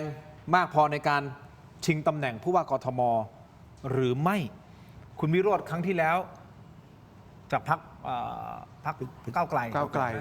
นี่ยมาอันดับ3เนาะตอนนั้นมาอันดับ3นะครับคืออาจารย์ชัดชาติมาที่ 1,380,000 กว่าคะแนนอันดับ2คืออาจารย์พี่เอใช่ไหมฮะดร.เอสุชัชวีอยู่ที่ 254,000 คุณวิโรจน์อยู่ที่ 253,000 ณตอนนั้นนะครับเนี่ย3อันดับแรกนะฮะในครั้งที่แล้วคราวนี้มันก็เลยเกิดคำถามว่าครั้งนี้ผมไม่แน่ใจว่าอาจารย์อาจมีความคิดเห็นในประเด็นผู้ว่ากทมความคิดเห็นของผมคิดว่าการเลือกตั้งผู้ว่าครั้งนี้ไม่สูสีเพราะว่าคนชนะอันนี้ผมอาจจะผิดก็ได้นะครับคนชนะผมคิดว่าน่าจะเป็นดร.ชัดชาติ ยังคิดว่าเป็นอาจารย์ชัดชาติใช่เพราะว่าโพลนี่มัน40 กว่าแล้วก็10 กว่านะครับผมเดี๋ยวก่อนอื่นต้องขอชื่นชมท่านผู้ว่าก่อนว่าทำงบประมาณรายได้มากกว่ารายจ่ายอันนี้ต้องขอชื่นชมแต่ที่ถ้าเป็นจับต้องได้ที่เป็นรูปธรรมเนี่ยผมคิดว่าก็ยังเหมือนเดิมนะรถก็ยังติดอยู่ น้ำก็ยังท่วมอยู่นะครับผมว่าผู้ว่าเนี่ยไม่ทำให้มันแย่ลงเนี่ยก็ผมคิดว่าคนกรุงเทพก็โอเคแล้วไม่ทำที่ให้มันแย่กว่าเดิมให้มันเท่าเดิมโอเคแล้วรถติดก็ติดอย่างนั้นก็ติดไม่ได้แย่ลงไม่มีใครแก้ได้หรอกรถติดก็รถติดน้ำท่วมเงี้ยแต่สิ่งหนึ่งที่ผมคิดว่าผู้ว่าชัดชาติยังทำไม่ได้ดีคือการแก้ปัญหาฝุ่น PM 2.5ซึ่งอันเนี้ยมันมีที่มาของมันเยอะเลยรถเมล์ควันดำรถกระบะควันดำการก่อสร้างเนี่ยนะครับผมก็อยู่กรุงเทพมา40 ปีนะคนใต้อยู่มา40 ปีผมไม่เห็นยุคใดที่มียุคนี้ปี2 ปีที่ผ่านมาฝุ่น PM 2.5 เยอะมากต้องขึ้นตัวแดงๆเลยในกรุงเทพมหานครอยากจะให้ท่านผู้ว่าถ้าได้เป็นต่อนะครับหรือใครก็แล้วแต่ที่จะเป็นผู้ว่าใช่ก็คิดว่า PM 2.5 เป็นอันดับแรกอันที่2 สายไฟฟ้าเนี่ยควรจะกรุงเทพเนี่ยควรจะลงดินได้แล้ว ทั้งหมด สิงคโปร์ใช่สิงคโปร์คุณทินเคยไปสิงคโปร์กัวลาลัมเปอร์เนี่ยโอ้โหทัศนวิสัยก็สวยงามมากเลยนะครับสามก็คือต้นไม้ต้นไม้ในกรุงเทพชอบตัดนะแต่ถ้าไปดูกัวลาลัมเปอร์เนี่ยล่มลื่นเลย เหตุผลของการตัดผมคิดว่าเองนะผมคิดเองนะอาจจะผิดก็ได้ก็มีสายไฟ มันปล่อยขึ้นไปไม่ได้ มันติดสายไฟก็เลยต้องตัดไกลกับใครอะไรเนี่ยเพราะฉะนั้นท่านเอาลงดินใต้นะครับแล้วก็ปลูกต้นไม้เนี่ยนะครับมันก็จะล่มลื่นเลยนะฝุ่นพิษเนี่ยเยอะมากเลยในกรุงเทพนะครับมีต้นไม้เยอะมันดูดคุณทิศไปมาเลเซียเลยลงเครื่องปั๊บในกัวลาลัมเปอร์เข้าปั๊บเนี่ยโอ้โหมันล่มลื่นว่ะเพราะเราจะเห็นความแตกต่างในความล่มลื่นของกรุงกัวลาลัมเปอร์กับกรุงเทพมหานครทันทีเรื่องต้นไม้ก็30 ประเด็นผมคิดว่าคู่แข่งก็ไม่ ของพรรคประชาธิปัตย์เขายังไม่เปิดตัวนะแต่พรรคประชาธิปัตย์เข้าใจว่าวันที่ 15 มั้งที่จะเปิดตัวเข้าใจว่าอย่างนั้นนะครับ ซึ่งคุณสาธิตวงศ์หนองเตยท่านรองหัวหน้าพรรคประชาธิปัตย์มานั่งในรายการเมื่อสัปดาห์ที่แล้ว ครับ ก็ไม่ยอมบอกเป็นใครไงแต่ว่าคุยกับคนหนึ่งที่เขาบอกว่าถ้าเปิดชื่อมา ถ้าเขาตกลงมานะ เปิดชื่อมานี่ว้าวอ่ะเขาบอกว้าวอ่ะคือเหมือนครั้งหนึ่งพรรคประชาธิปัตย์เคยเปิดตัวคุณอภิรักษ์โกษโยธินตอนนั้นแล้วว้าวตอนนั้นนะฮะเขาบอกจะเป็นอารมณ์ประมาณนั้นนะคือเปิดชื่อมาแต่ไม่ยอมบอกเป็นใคร ไม่ยอมบอกเป็นใครเพราะฉะนั้นอาจารย์อาจมองว่ายังไงคืออาจารย์ชาติชาติน่าจะมาวิน ใช่คือยังไม่เห็นจุดอ่อนของท่านทำงานเข้มแข็งนะครับมาแก้ปัญหาได้เร็วนะครับแล้วรอบที่แล้วเนี่ยมันเป็นยังไม่มีใครเป็นนะก็แข่งกันทั้งหมดนะครับรอบนี้เนี่ยท่านได้ผลงานของท่านตุนไว้อยู่แล้ว คนเห็นแล้วว่าท่านบริหารงานแบบไหนอะไรยังไงเข้าถึงปัญหาอะไรต่างๆเพราะฉะนั้นอาจารย์อาจกำลังจะบอกก่อนที่ผมจะไปที่อาจารย์ศิโรจน์คือคนกรุงเทพยอมรับกับเรื่องของรถติดมันก็ติดแก้ไม่ได้แน่นอนน้ำท่วมก็น้ำท่วมแก้ไม่ได้แน่นอน มีใครแก้ได้เหมือนเดิมมีใครแก้ได้มั้งแต่ว่าเรื่องนี้เรื่องฝุ่น PM สูงนี้มันโผล่ขึ้นมานะมันโผล่ขึ้นมานะอยู่ๆโผล่ขึ้นมาน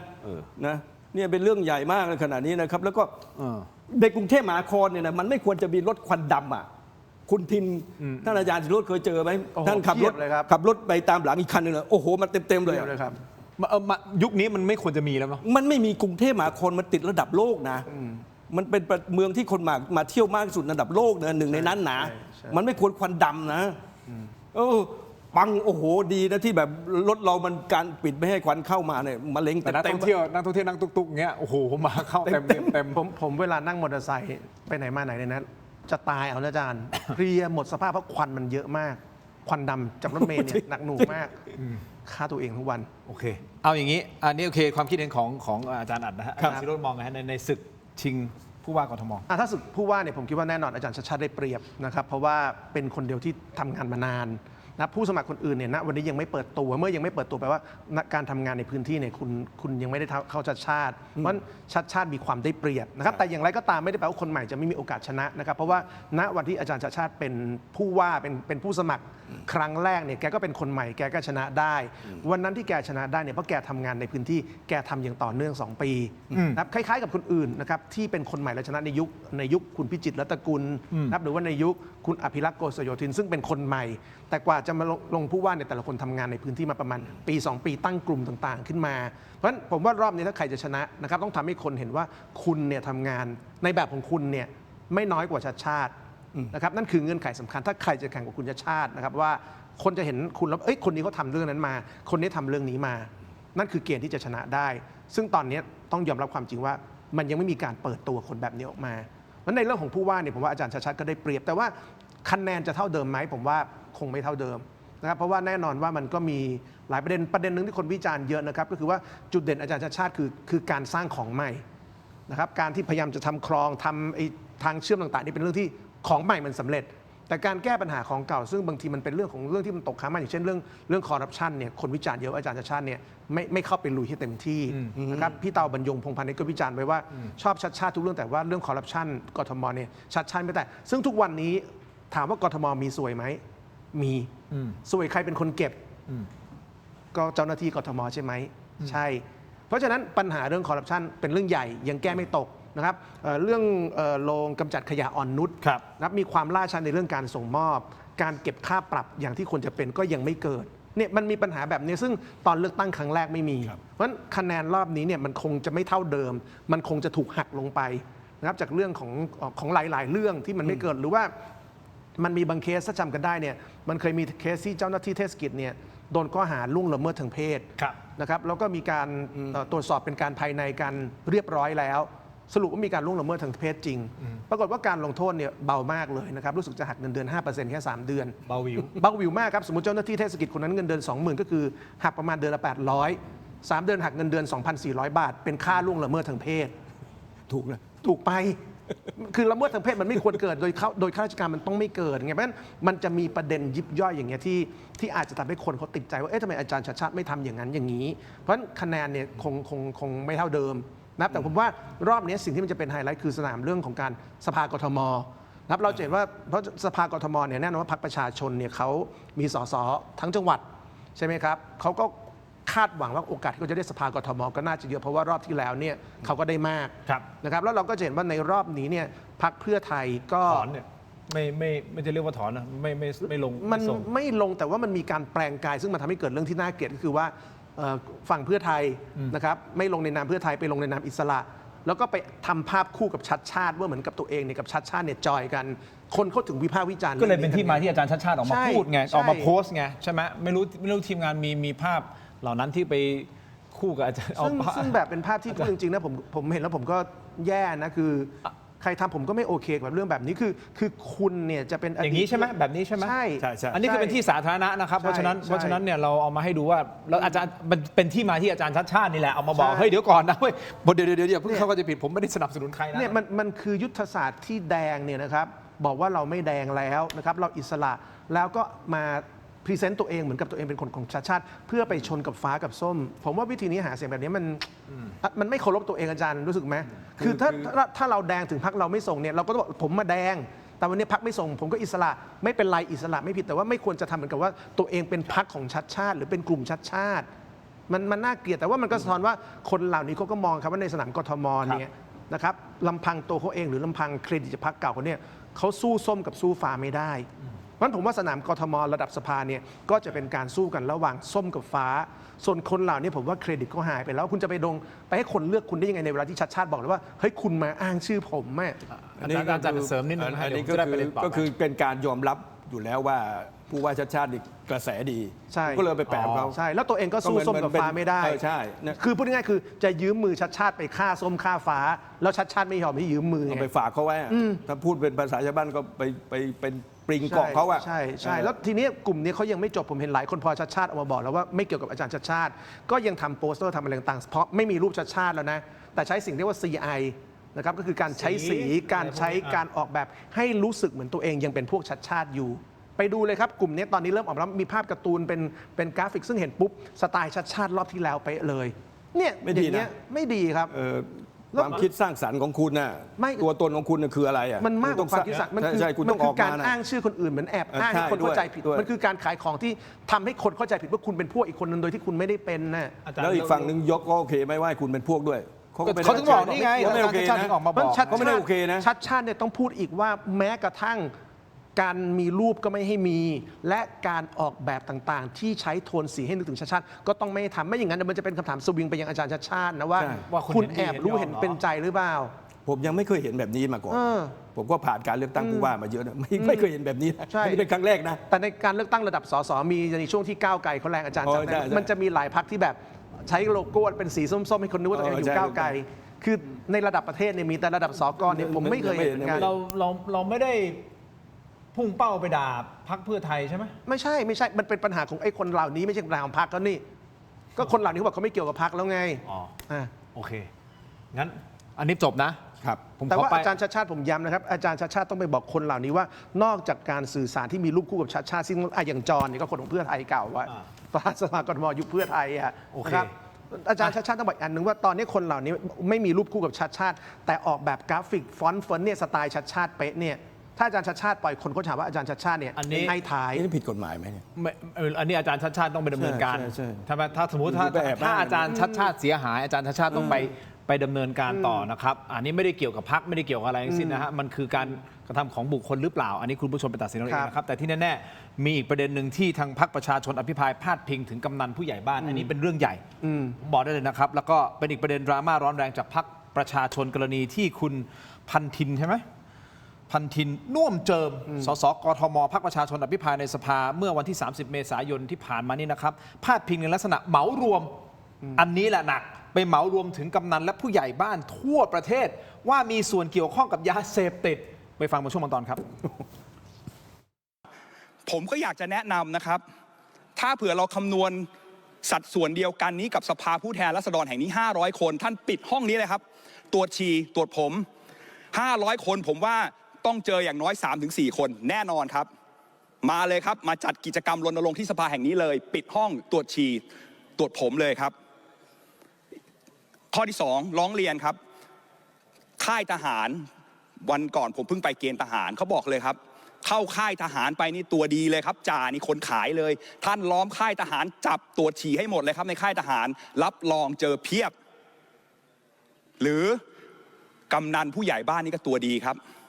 เรียนนัดประชุมกำนันผู้ใหญ่บ้านจับตรวจฉี่ให้หมดเลยครับพวกนี้คือพวกค้ายาเสพยาทั้งนั้นนะครับโอ้คุณผู้ชมหนักเลยนะฮะอันนี้ผมบอกได้เลยนะครับล่าสุดพรรคประชาชนก็ออกแถลงการขอโทษถึงกรณีดังกล่าวนะครับคุณผู้ชมมีภาพแถลงการผมสรุปใจความอย่างนี้พรรคประชาชนเขียนบอกว่าการสื่อสารที่ขาดความระมัดระวังและเกินความพอดีจนกลายเป็นการเหมารวมถือเป็นการบั่นทอนผู้ที่ปฏิบัติหน้าที่ด้วยความสุจริตซึ่งพรรคไม่เห็นด้วยและไม่อาจปฏิเสธความรับผิดชอบได้โดยพรรคได้นำกรณีนี้เข้าสู่กระบวนการพิจารณาของคณะกรรมาธิการวินัยและจริยธรรมของพรรคเพื่อดำเนินการสอบสวนและพิจารณาบทลงโทษตามขั้นตอนโดยทันทีขณะที่ผู้ที่แถลงเองคนนี้นะครับคุณพันธินเองก็ออกมาโพสต์คลิปขอโทษเช่นเดียวกันเขาขอโทษนะฮะคุณผู้ชมแต่ความผิดมันไปแล้วเนี่ยฮะชี้แจงเนี่ยโทษเหมารวมกำนันผู้ใหญ่บ้านมีส่วนเกี่ยวข้องกับการค้าหรือว่าเสพยาเสพติดนะฮะคุณผู้ชมคุณสาธิตปิตุเตชะซึ่งท่านเป็นรองหัวหน้าพรรคประชาธิปัตย์โพสต์ข้อความผ่าน Facebook ส่วนตัวท่านเขียนใจความอย่างนี้ฮะท่านบอกว่าผิดที่สื่อสารแบบเหมารวมต้องรับผิดชอบเขาชอบใช้วิธีนี้เพื่อได้คะแนนเสียงโดยไม่แยกปัญหาส่วนบุคคลส่วนกลุ่มออกจากองค์กรสถาบันคล้ายๆทหารมีไว้ทำไมที่เกิดปัญหามาแล้วและพอถูกตำหนิต่อว่าจึงค่อยๆมาแจกแจงอธิบายปัญหาและเพิ่มมุมประเด็นแก้ตัวเข้าไปด้วยนี่คือสไตล์ของพลพรรคนี้ครับคุณสาธิต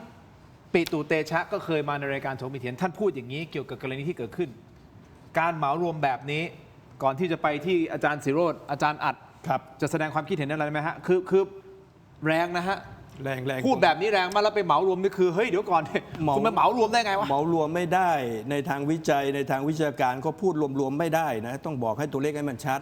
แล้วนี่อันที่1อันที่2นี่ผมคิดว่ามีสุ่มเสี่ยงเรื่องของการถูกฟ้องร้องนะครับทั้งประเทศเลยนะใช่ไหมกำนันผู้ใหญ่บ้านใช่ไหมครับสามารถทำอย่างนั้นได้โอ้ทั้งประเทศเลยมันไม่ได้นะมันเป็นไปไม่ได้หรอกในความเป็นจริงมันเป็นไปไม่ได้ว่าทุกกำนันจะมีเรื่องยาเสพติดมันเป็นไปไม่ได้นะเป็นการ3ก็คือเป็นเรื่องของการที่จะหาแสงหาสปอตไลท์ให้ตัวเองเพื่อจะจุดพลุให้มันดังขึ้นแต่ว่าจริงๆแล้วมันเกิดความเสียหายในแง่ของความเป็นนักการเมืองก็เสียหายนะคุณพูดอย่างนี้ไม่ได้คุณเป็นผู้แทนราษฎรผู้ทรงเกียรติคุณต้องมีความรับผิดชอบเป็นต้นแบบให้กับเยาวชนให้กับทุกคนนะครับสสผู้ทรงเกียรติข้อมูลต้องแม่นต้องชัดอย่างนี้ใครพูดอะไรก็ได้ในสภาใช่โอ้เรื่องงานเข้านะแบบนี้ไม่ได้นะไม่ได้พูดแบบนี้ไม่ได้เลยนะครับมันเป็นต้นแบบในหลายเรื่องเลยเหมือนที่ผมพูดงานวิจัยไม่ได้เลยนะครับความน่าเชื่อถือมันอยู่ตรงไหนมันเป็นการพูดที่แบบง่ายเกินไปอ่ะในการพูดคือระดับการอภิปรายระดับนโยบายปัญหาของประเทศมันต้องมีความชัดเจนในข้อมูลตรงไหนใช่ตรงไหนไม่ใช่เสนอแนะรัฐบาลไปให้มีความถูกต้องไม่ถูกต้องจุดแบบนี้ที่ทำให้พรรคประชาชนเรตติ้งตกเรื่อยๆนี่ไม่ใช่ครั้งแรกที่เกิดดราม่าและลักษณะแบบนี้กับพรรคประชาชนอาจารย์ผมฝากพรรคประชาชนเลยคุณเรตติ้งคุณตกเพราะอะไรเรื่องแบบนี้เรื่องมีแบบเช่นมีสสแต่ไม่คุยชาวบ้านไม่มีกิจกรรมร่วมกับชาวบ้านในต่างจังหวัดนะเขาก็บ่นมาตลอดจุดเหล่านี้มันจะทำให้เรตติ้งคุณตกต่ำและความนิยมคุณจะลดลงไปเรื่อยๆเพราะนั้นพรรคต้องรีบไปดำเนินการเรื่องนี้แก้ไขเรื่องนี้อย่างโดยด่วนอาจารย์ศิโรจน์ถูกประชาชนโดยเฉพาะคนที่ดูรายการผมชอบโดนตีตราว่าอาจารย์เนี่ยเป็นคนส้มเลือดส้มมีอะไรก็ปกป้องส้มแล้วก็ไปด่าแดงบ้างละด่าคนนู้นด่าคนนี้แต่ไม่เคยด่าส้มผมด่าทุกคนที่เป็นรัฐบาลครับ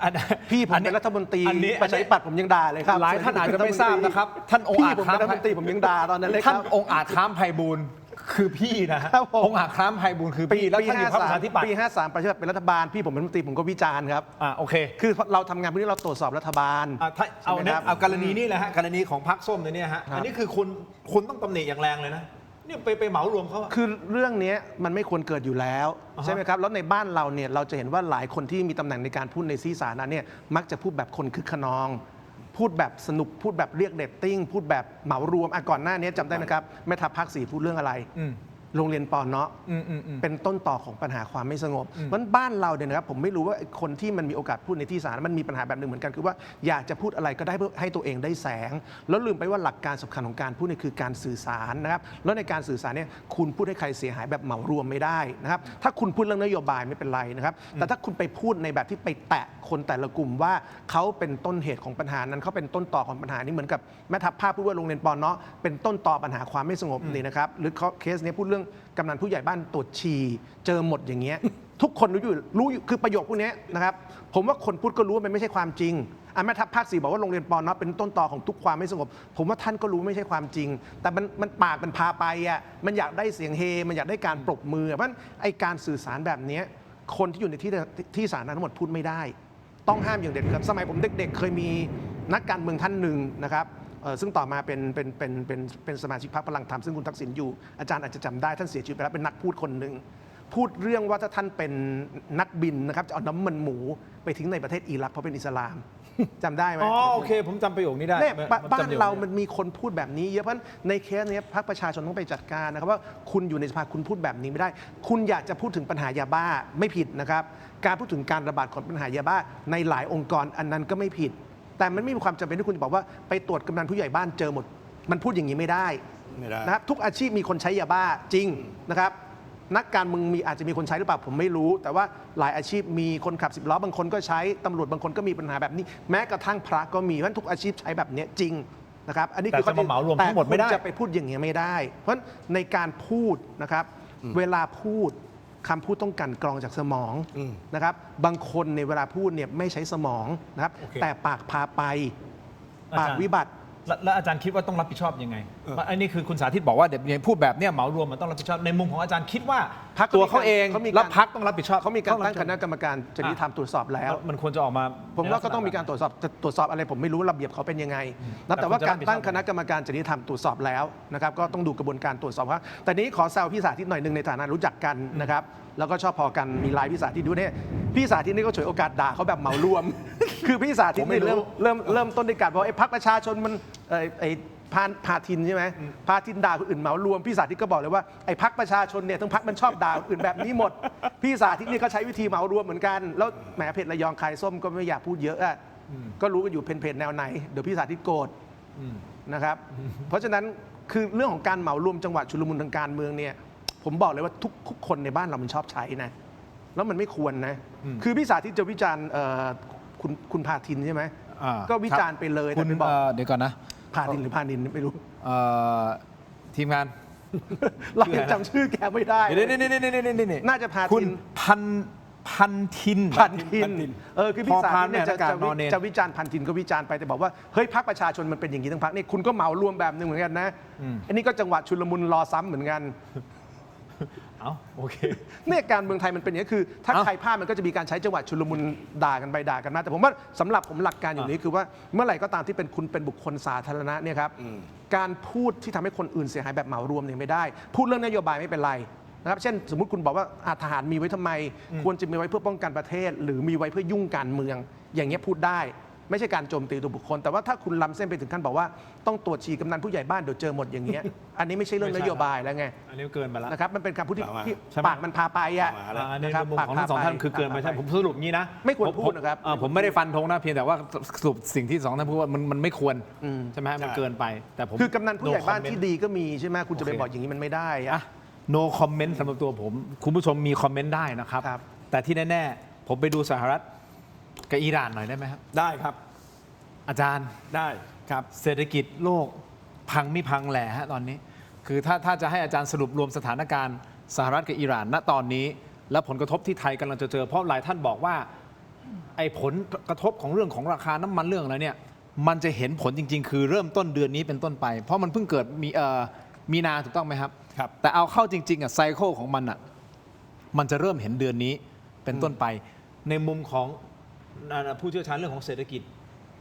มองอย่างนั้นหรือเปล่าและจะเตือนอะไรคนไทยนะตอนนี้เพราะนี่มันเรื่องจริงนะคือเผาจริงนะเพราะเวลาเผานี่คือเผาจริงนะไม่ใช่เผาเล่นแล้วนะแต่ก่อนที่จะฟังอาจารย์อัดแล้วก็อาจารย์ศิโรจน์อธิบายถึง2ประเด็นนี้นะครับคุณผู้ชมครับผมขออนุญาต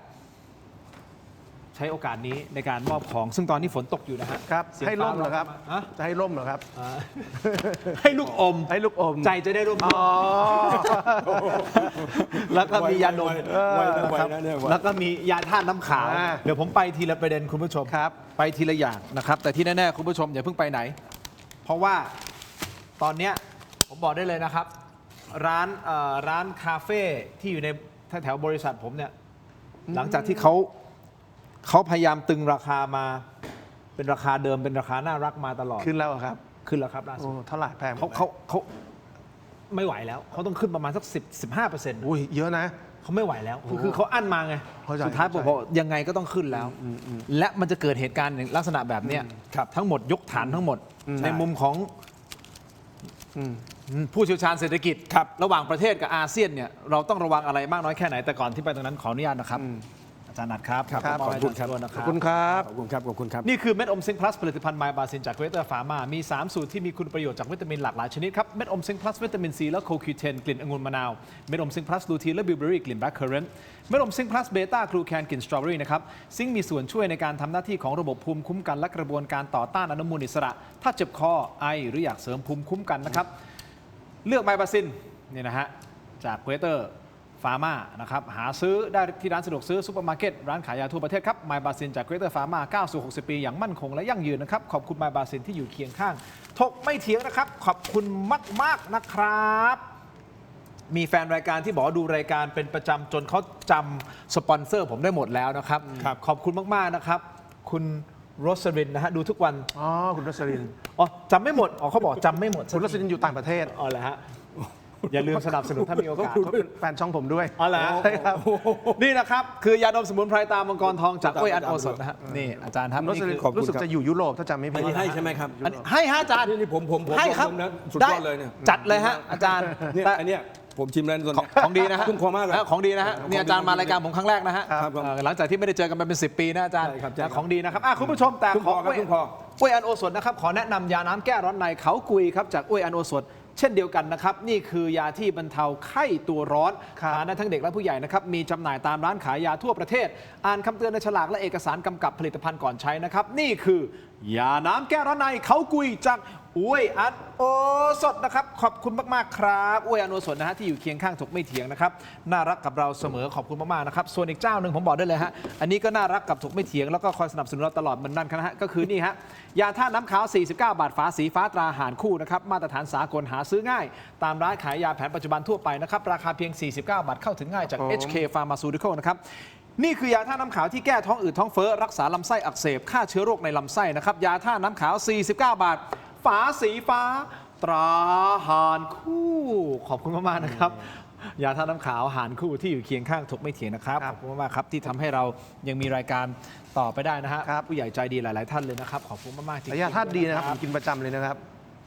นี่นะครับต่อฮะคุณผู้ชมยังมีนี่ใช่ไหมถูกไหมนี่เติมความเข้มเต็มรสกาแฟด้วยกาแฟบัดดี้ดีนเอ็กซ์ตร้าเบลนด์นะครับกาแฟดำคั่วสุดเข้มนะสูตรเข้มข้นที่หอมอร่อยเข้มสะใจนะครับชงดำก็อร่อยเติมนมก็อร่อยลงตัวนะครับทดลองบัดดี้ดีนเอ็กซ์ตร้าเบลนด์หอมเข้มขมไม่เปรี้ยวนะครับในราคาคุ้มค่าเพียง129 บาทนะครับได้มากถึง165 กรัมเลยนะครับสุดคุ้มขนาดนี้ลองได้แล้วที่ 7-Eleven ทั่วประเทศนะครับบัดดี้ดีนอร่อยเข้มไม่เปรี้ยวเต็มรสกาแฟนะครับขอบคุณมากครับให้ท่านละ1 ซองนะครับขอบคุณครับ ขอบคุณมากครับ ขอบคุณมากเลยนะครับผมขออนุญาตต่อนะฮะ ครับ อาจารย์อย่าเพิ่งเบื่อผม ไม่ครับ ผมรักทินครับ ยกระดับการดูแลผิวชาย ผิวของผู้ชายครับ ด้วย Oriental Princess for Men ครับ ที่ผสานสารสกัดธรรมชาติที่เข้ากับนวัตกรรมล้ำสมัยครับ โดดเด่นด้วยเทคโนโลยี Natural Rejuvenating Complex นะฮะอีกครั้งหนึ่งนะครับ โดดเด่นด้วยเทคโนโลยี Natural Rejuvenating Complex แหมจะพูดเป็นภาษา accent ไทยนะฮะ และสารสกัดจากคาคาดูพลัมนะครับวิตามินซีสูงครับช่วยฟื้นฟูผิวให้แข็งแรงกระจ่างใสและคุมมันแบบมัลติฟังก์ชันครบจบทั้งผิวหน้าและผิวกายในขั้นตอนเดียวครับพร้อมกับ3ผลิตภัณฑ์น้ำหอม Signature Scent ที่รังสรรค์ขึ้นมาเพื่อเสริมบุคลิกและสร้างความประทับใจในทุกมิตินะครับคุณผู้ชมครับมาดูกันต่อนะฮะว่าถ้าท่านสแกน QR Code หน้าจอตรงนี้ท่านจะได้สิทธิพิเศษอะไรครับเป็นโปรโมชั่นพิเศษครับเฉพาะรายการถกไม่เถียงเท่านั้นครับซื้อสินค้า Oriental Princess for Men ลด 50% ทันทีจากราคาปกตินะครับเพียงสแกน QR Code เพื่อลงทะเบียนรับโค้ดส่วนลดครับและนำไปใช้ที่ร้าน Oriental Princess กว่า 340 สาขาทั่วประเทศเลยหรือสั่งซื้อผ่าน LINE สาขานะครับพร้อมรับสิทธิ์สมาชิกตลอดชีพสำหรับลูกค้าใหม่ตั้งแต่วันนี้ถึงวันที่ 31 พฤษภาคม 2569 นะครับขอบคุณมากๆนะครับ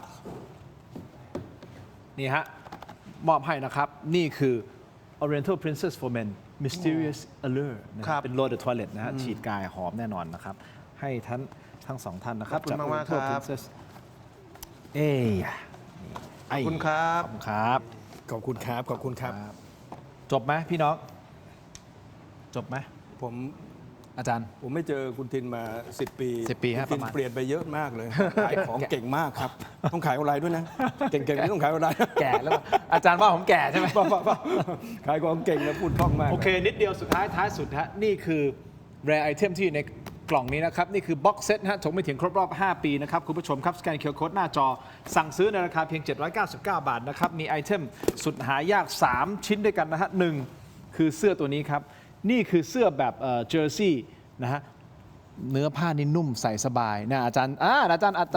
นุ่มสบายเลยนะ ใส่สบาย นี่คือเราทำกับ ไม่ แกร ร้ น อน ด์สปอร์ตนะครับซึ่งราคาขายแกรนด์สปอร์ตนี่ตั้งอยู่ที่ 690 บาท แค่เสื้อตัวนี้ 690 บาทแล้วนะครับ ด้านหน้าด้านหลังแบบนี้นะฮะนี่คือ limited edition นะฮะสินค้านำเข้ารอคุณนำออกนะครับคุณผู้ชมครับนี่ฮะ 799 บาทสแกน QR Code หน้าจอ สโลแกนดี สินค้านำเข้ารอคุณนำออก ไอเทมแรกนะไอเทมที่ 2 ครับนี่ครับนี่คือสติ๊กเกอร์ทินน้อยร้อยอาชีพอาจารย์สนใจไปติด อยู่ในไลน์ด้วยไหมอยู่ในไลน์ด้วยไหม นี่อันนี้มีในไลน์เปล่ากำลังผลิตนะฮะ โอเค นะครับคุณผู้ชมครับและนี่ฮะนี่คือยาดมนี่คือยาดมอาจารย์ดมแล้วเถียงต่อได้ เป็นยาดมของถกไม่เถียงนะเคสยาดมแบบนี้นะครับเป็นพวงกุญแจห้อยได้ ดมแล้วไม่ นะครับ ตายไหม นี่ดมแล้วไม่ตายใหม่นี่แต่ข้างในเป็นอ้วยอันโอสถนะครับก็คือยาดมสมุนไพรตามมังกรทองเราแถมไปให้ด้วยนะครับแบบนี้ขอบคุณอ้วยอันโอสถนะฮะนี่ สุดยอด แบบนี้เคสแบบนี้นะครับ799 บาทเท่านั้นนะครับเสื้อเนี่ยเรามีทั้งหมด 9 ไซส์ให้เลือกด้วยกันเป็นพรีออเดอร์นะครับคุณผู้ชมครับรายได้หลังหักค่าใช้จ่ายส่วนหนึ่งเราจะมอบให้กับมูลนิธิบ้านพระพร อ๋อดีนะครับ ครับ อ๋อ ขอบ ดี คุณ ดี มาก ดี ๆนะ ดี ครับอ้าว ดี มาต่อกันฮะคุณผู้ชม อาจารย์ ผมออกหลายรายการนี้ ครับ มีสปอนเซอร์เข้าเยอะมาก จริง ๆ นะ ขอบคุณครับขอให้ ขอมากกว่านี้ ขอมากกว่านี้ มาเลยครับ สปอนเซอร์เป็นสิ่งที่ unlimited อาจารย์ เป็น unfinished project ครับผม สำหรับคนทำรายการมีสปอนเซอร์มากยิ่งดี อาจารย์รู้ถ้าไม่มีสปอน unfinished เซอร์ project เราอยู่ไม่ได้นะ ใช่ครับ ใช่ครับ ขอบคุณมากๆสปอนเซอร์ทุก ใช่ ท่าน ครับ ทุกเจ้าใจดีกับเรามาก ใช่ นะ ค ค รั รั บบ เพราะฉะนั้นเป็นสปอนเซอร์แล้วก็ช่วยต่ออายุสปอนเซอร์ล่วงหน้านาน ไอ้นี่อาจารย์กำลังจะบอกอะไร คอนแทคปี 2 ปีไปเลย โอเคจัดไป แล้วเดี๋ยวไปคุยกับเขาเรื่องส่วนลดถ้าปี 2 ปีจะลด นั่น งไง มีอยู่แล้ว โอเค อาจารย์อ่านเศรษฐกิจ เศรษฐกิจก็ขึ้นอยู่กับข้อตกลงเลย ระหว่างอิหร่านกับโดนัลด์ทรัมป์เลย อิหร่านส่งไปล่าสุดเนี่ยส่งไป 14 ข้อ 14 ข้อใช่ครับ โดนัลด์ทรัมป์ยังไม่โอเค ครับ หลักๆที่ไม่โอเคเนี่ยเป็นเรื่องของสิ่งที่โดนัลด์ทรัมป์ต้องการก็คือลดสมรรถนะ ไม่ใช่สมรรถนะทางเพศนะครับเป็นสมรรถนะยูเรเนียมนะครับ ครับ ลดสมรรถนะยูเรเนียมของอิหร่านก็คือไม่ให้อิหร่านสามารถที่จะไปผลิตอาวุธนิวเคลียร์ได้ เป็นศูนย์เลยถูกต้องไหมห้ามมีเลย เป็นห้ามมีเลย ซึ่งผมคิดว่าจริงๆอ่ะมันมีอารมณ์อยู่ในนั้นนะอารมณ์ก็คือว่าอารมณ์ของโดนัลด์ทรัมป์อ่ะจริงๆอ่ะคุณถ้าอยากจะลดสมรรถนะยูเรเนียมของเขาเนี่ยนะครับเพื่อไม่ให้ไปผลิตอาวุธนิวเคลียร์เนี่ยคุณไปใช้สนธิสัญญาหรือข้อตกลงที่มีอยู่แล้วได้ แต่คุณไม่ยอมไงคุณให้ก็ไม่มีเป็นศูนย์เลยเหรอ3-4%เนี่ยนะครับสามารถที่ไปทำเป็นไฟฟ้านิวเคลียร์ได้ไม่เกิน 60%เนี่ยไปเพื่อทางด้านวิจัยวิทยาศาสตร์ การเกษตรได้ คุณไม่ให้เขามีเลยเหรอคุณไม่ให้ประเทศหนึ่งเนี่ยแบบไม่สามารถที่จะทำอะไรได้เลยเหรอสำหรับ ซึ่งประเทศอื่นก็มีบางประเทศก็มีอยู่แล้ว ใช่ ซึ่งเขาก็อยู่ได้ ใช่ซึ่งจริงๆเนี่ย เหมือนที่ผมบอกครับมีสองข้อตกลง 1 NPT Non Proliferation Treaty ส่วนที่สัญญาไม่มีแนวนิวเคลียร์หรือแม้กระทั่งในข้อตกลงที่โดนัลด์ทรัมป์ทำไว้เนี่ยทำแรกเนี่ยก็มีอยู่แล้วแต่คุณไปถอนตัวออกไปเสียให้เขาอยู่ในนั้นเนี่ยทุกอย่างก็จบแล้วมันก็ตอบโจทย์เรื่องของการที่ไม่ให้มีสมรรถนะอยู่ในนี้ ซึ่งถ้าผมอธิบายง่ายคือมันมีกรอบของมันอยู่แล้ว ใช่ ก็ให้อยู่ในกรอบนี้สิ ใช่ แต่ตอนนี้คือเขาจะลบเลยไม่ให้อยู่ในกรอบเลยแล้วก็ลบเลยแล้วก็ให้เป็นศูนย์เลย มันตึงไปอ่ะมันตึงไปอ่ะนี่คือเท่ากับว่ามันไม่ใช่ตั้งใจจะเจรจาแล้วมันตั้งใจจะแบบ หาเรื่องด้วยแล้วก็อยากไม่ให้เขายืนเลยอะไม่ให้เขามีพื้นที่ในเรื่องนี้ไปเลยอ่ะแล้วเขาไม่พัฒนาประเทศเหรอเขาไม่พัฒนาประเทศเหรอเนี่ย เขาอาจจะมองว่าก็ไม่ต้องพัฒนาก็พัฒนาโดยที่ไม่มีนี่ไงยูเรเนียมไปสิ ประเทศอื่นพัฒนาได้เขาก็อยากจะทำไฟฟ้านิวเคลียร์ได้ โอเค ถูกไหมครับ โอเค เขาก็อยากจะทำวิจัยทางวิทยาศาสตร์เรื่องการเกษตรได้โอเคเขาก็รับแล้วว่าเขาจะไม่ทำเรื่องของอาวุธนิวเคลียร์ โอเคอันนี้ในคิวหนึ่งเรื่องใช่ไหมฮะ ครับ ยกเลิกคว่ำบาตรก็เป็นอีกหนึ่งข้อ ใช่ ถูกต้องไหมฮะถอนทหารก็เป็นอีกหนึ่งข้อตกลงสหรัฐทำ เรื่อง ไม่ทำเลย เรื่องที่ 3 ก็คือว่าคุณแค้นฝังหุ่นหรือเปล่าตั้งแต่ 1979 มาคุณแค้นฝังหุ่นหรือเปล่าที่คุณไปโดนไปจับอะไรนะคนอเมริกาอะไร52 คนอ่ะอยู่ไป ตัวประกัน 444 วันอ่ะไอ้คุณแค้นฝังหุ่นหรือเปล่านะนั่นแหละซึ่งแกก็บอกมาแล้วว่าในรอบ 47 ปีเนี่ยคุณต้องรับผิดชอบในรอบ 47 ปี 47 ปีก็คือ1979ไงแค้นฝังบุญมันไม่ใช่ประเด็นเรื่องของสมรรถนะยูเรเนียมแล้ว มันจะเอาคืนไม่ใช่ท่านจะเอาคืน ท่านจะเอาคืนเพราะฉะนั้นถ้าเราโยงกับเรื่องเศรษฐกิจมันก็ดึงกันไปดึงกันมา มันก็โยงไปที่เรื่องน้ำมัน เรื่องพลังงาน เรื่องปุ๋ย เรื่อง LNG ก็โยงไปเราก็ยังวุ่นวายกันต่อไปเขาผมก็เลยสรุปว่าขึ้นอยู่กับข้อตกลง โอเค อันนี้คือข้อตกลงระหว่างสหรัฐอเมริกากับอิหร่านถูกต้องไหมครับ ใช่ เอาเป็นว่าข้อตกลงจะไปออกเป็นยังไงเราไม่รู้นะ ไม่รู้ ปล่อยป ไม่รู้ แต่ตอนเนี้ยผลที่มันกระทบมา เพราะตอนนั้นที่เราเกิดเรื่องใหม่ๆ ครับ เราจำได้ไหมมันคือวันที่ 28 กุมภาพันธ์ ใช่ คือวันที่เขาไปถล่มถูกต้องไหมฮะ ใช่ แล้วหลังจากนั้นมาปุ๊บเราก็เกิดดราม่าในประเทศไทยว่าน้ำมันไปไหน น้ำมัน ใช่ หมดหน้าปั๊มหายไปไหน จนมาเป็นที่มาของไอ้โม่งมีไหมกักตุนมีไหมจนสุดท้ายก็ไปจับได้ว่าไอ้มันกักตุนจริง แล้วคดี มีกักตุน ถึงไหน แล้วคดี เราไม่รู้ ถึงไหน ด้วยนะ ก็ไม่รู้นะฮะแต่เอาเป็นว่ามีหลายคนพูดว่าเฮ้ยผลที่มันจะกระทบมาจริงๆเนี่ยมันคือเรื่องเดือนนี้นะเพราะตอนนั้นมันเลยยังมีน้ำมันอยู่ถูกต้องไหมครับมันยังอยู่ในไพป์ไลน์อยู่ แต่หลังจากพฤษภาคมเป็นต้นไป อันนี้คือเวฟจริง ๆ นะ คือ ซึ่งท่านรัฐมนตรีต่างประเทศท่าน เสียศักดิ์ ท่านเสียศักดิ์ท่านก็ไปเจรจาเพื่อที่จะไปหาซื้อน้ำมันแหล่งอื่นๆมานะแต่ก็ไม่แน่ใจว่ามันจะมาทันในการที่จะเติมซัพพลายเข้ามาในประเทศไทยเราจะเจอเหตุการณ์ ใช่คือ วิกฤต คือ อย่าง คุณ ไง พินพูดถูกครับว่าเราจะกระทบเดือนนี้ แต่จริง ๆ เดือนมีนาคมเมษาเราก็โดน กระทบจริง ๆ เราก็โดน ในของเก่าน้ำมันเราเก่าๆเราก็โดน น้ำมันใหม่ที่เข้ามาเราก็โดนหมดเลย เพราะฉะนั้นไม่ว่าจะเป็นอันไหนก็โดนหมด คราวนี้น้ำมันจะเป็นเท่าไหร่ก็เกิน$100นะครับ ก็กลับไปสู่ที่ผมพูดถึงเรื่องข้อตกลงในการเจรจาก็เกิน$100พอมันดื้อกันไปยื้อกันมาแบบเนี้ยก็เกิน$100เพราะหาจุดจบไม่ได้ แสดงว่าจากนี้เป็นต้นไปราคาสินค้าราคาอุปโภคบริโภคทุกอย่างข้าวแกงบินมอเตอร์ไซค์ทุกอย่างขึ้นหมดแล้วนะตอนนี้ ขึ้นหมด แล้วจะไม่มีลงเลยนะมันขึ้นไปเรื่อย ใช่ เรามีปัญหาค่าค่าการตลาด อืม เราไม่สามารถจะปรับค่าการตลาดให้ลงได้นะ เพราะว่ามันขึ้นอยู่กับภาคเอกชน มันขึ้นอยู่กับคุณทินคุณผม อยากจะทำค่าการตลาดแบบไหนน้ำมันมีค่าการตลาดวิ่งไปวิ่งมาวิ่งไปวิ่งมาล้อรถยนต์ที่คุณทินเปลี่ยนพวกเราเปลี่ยนนะขึ้นอยู่ครับทำไมแพงราคายางถูก แต่ทำไมล้อรถยนต์แพงก็ขึ้นอยู่กับการตลาด เพราะฉะนั้นเนี่ยรัฐบาลเนี่ยควรจะไปดูค่าการตลาด ถ้าคุณเกินเนี้ยหรือลดลงมาแล้วคุณต้องลดลงด้วย อันนี้มันขึ้นอยู่กับความพึงพอใจของแต่ละคนเลย เพราะฉะนั้น$100ขึ้นไป ๆหมายถึงราคา100 เหรียญต่อบาร์เรลใช่ไหม ใช่$100ต่อบาทแล้วเราจะเจอค่าน้ำมัน ค่าไฟค่าปุ๋ย ค่าวัตถุดิบอื่น ทุก ๆ อย่าง ที่เกี่ยวข้องขึ้นหาพาเลทขึ้นกันหมด ใครไปคุมให้เราไม่มีนะเขาก็บอกว่าต้นทุนก็แพงเมื่อกี้สินค้าคุณทินก็บอกว่าขึ้นมา15%แล้วอะใช่ไหมคือสมมติถ้าสินค้าผมบอกผมก็จะขึ้น 15%ทำไมคุณต้อง 15%ทำไมคุณไม่ 10%ทำไมคุณไม่ 5%เพราะเราไม่มีต้นทุนในของผู้ประกอบการว่าจริงๆต้นทุนเขาเท่าไหร่แต่นี่มันอารมณ์มันไปว่าโดยภาพรวมมันขึ้นทั้งหมดอะเฮ้ยเราก็ขึ้นด้วยดิเราก็กระแสก็คือสิ่งที่ประเทศไทยต้องทำได้รับความกระทบขณะนี้ก็คือว่าความเดือดร้อนของประชาชนจากราคาสินค้าที่มันแพงขึ้นมาก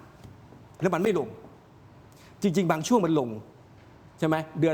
อนเมษาเนี่ยมันลงมานะ น้ำมัน น้ำมันมันลงมันขึ้นไปสูงสุดมันดีเซลมา50 กว่าใช่ไหมครับ ตอนนี้มันลงมา 40 มันค่อยๆลงมาเรื่อยๆ สินค้ายังไม่ลงอ่ะ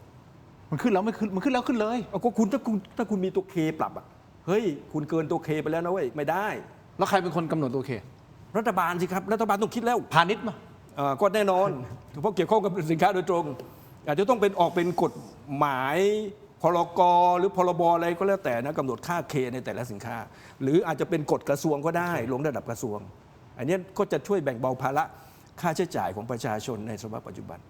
คุณทินรู้ไหมเขาวิเคราะห์กันถึงว่าจะไม่เกิดวิกฤตทางการเงินนะจะเกิดวิกฤตทางการเงินของโลกเฮ้ยน้ำมันนี่นะมันจะไปวิกฤตทางการเงินของโลกได้ยังไงก็ต้นทุนในการผลิตของบริษัทมันแพงขายของไม่ได้ไอ้บริษัทนี้มันก็กู้เงินมาจากแบงก์ไม่มีเงินไปจ่ายกู้แบงก์ก็เกิดเป็น NPL เยอะๆแบงก์ก็ล้มมันจะกลายเป็นเกิดเป็นวิกฤตการเงินได้นะ มันไม่ได้แปลว่าจะเกิด แต่มีโอกาสเกิด มีโอกาสได้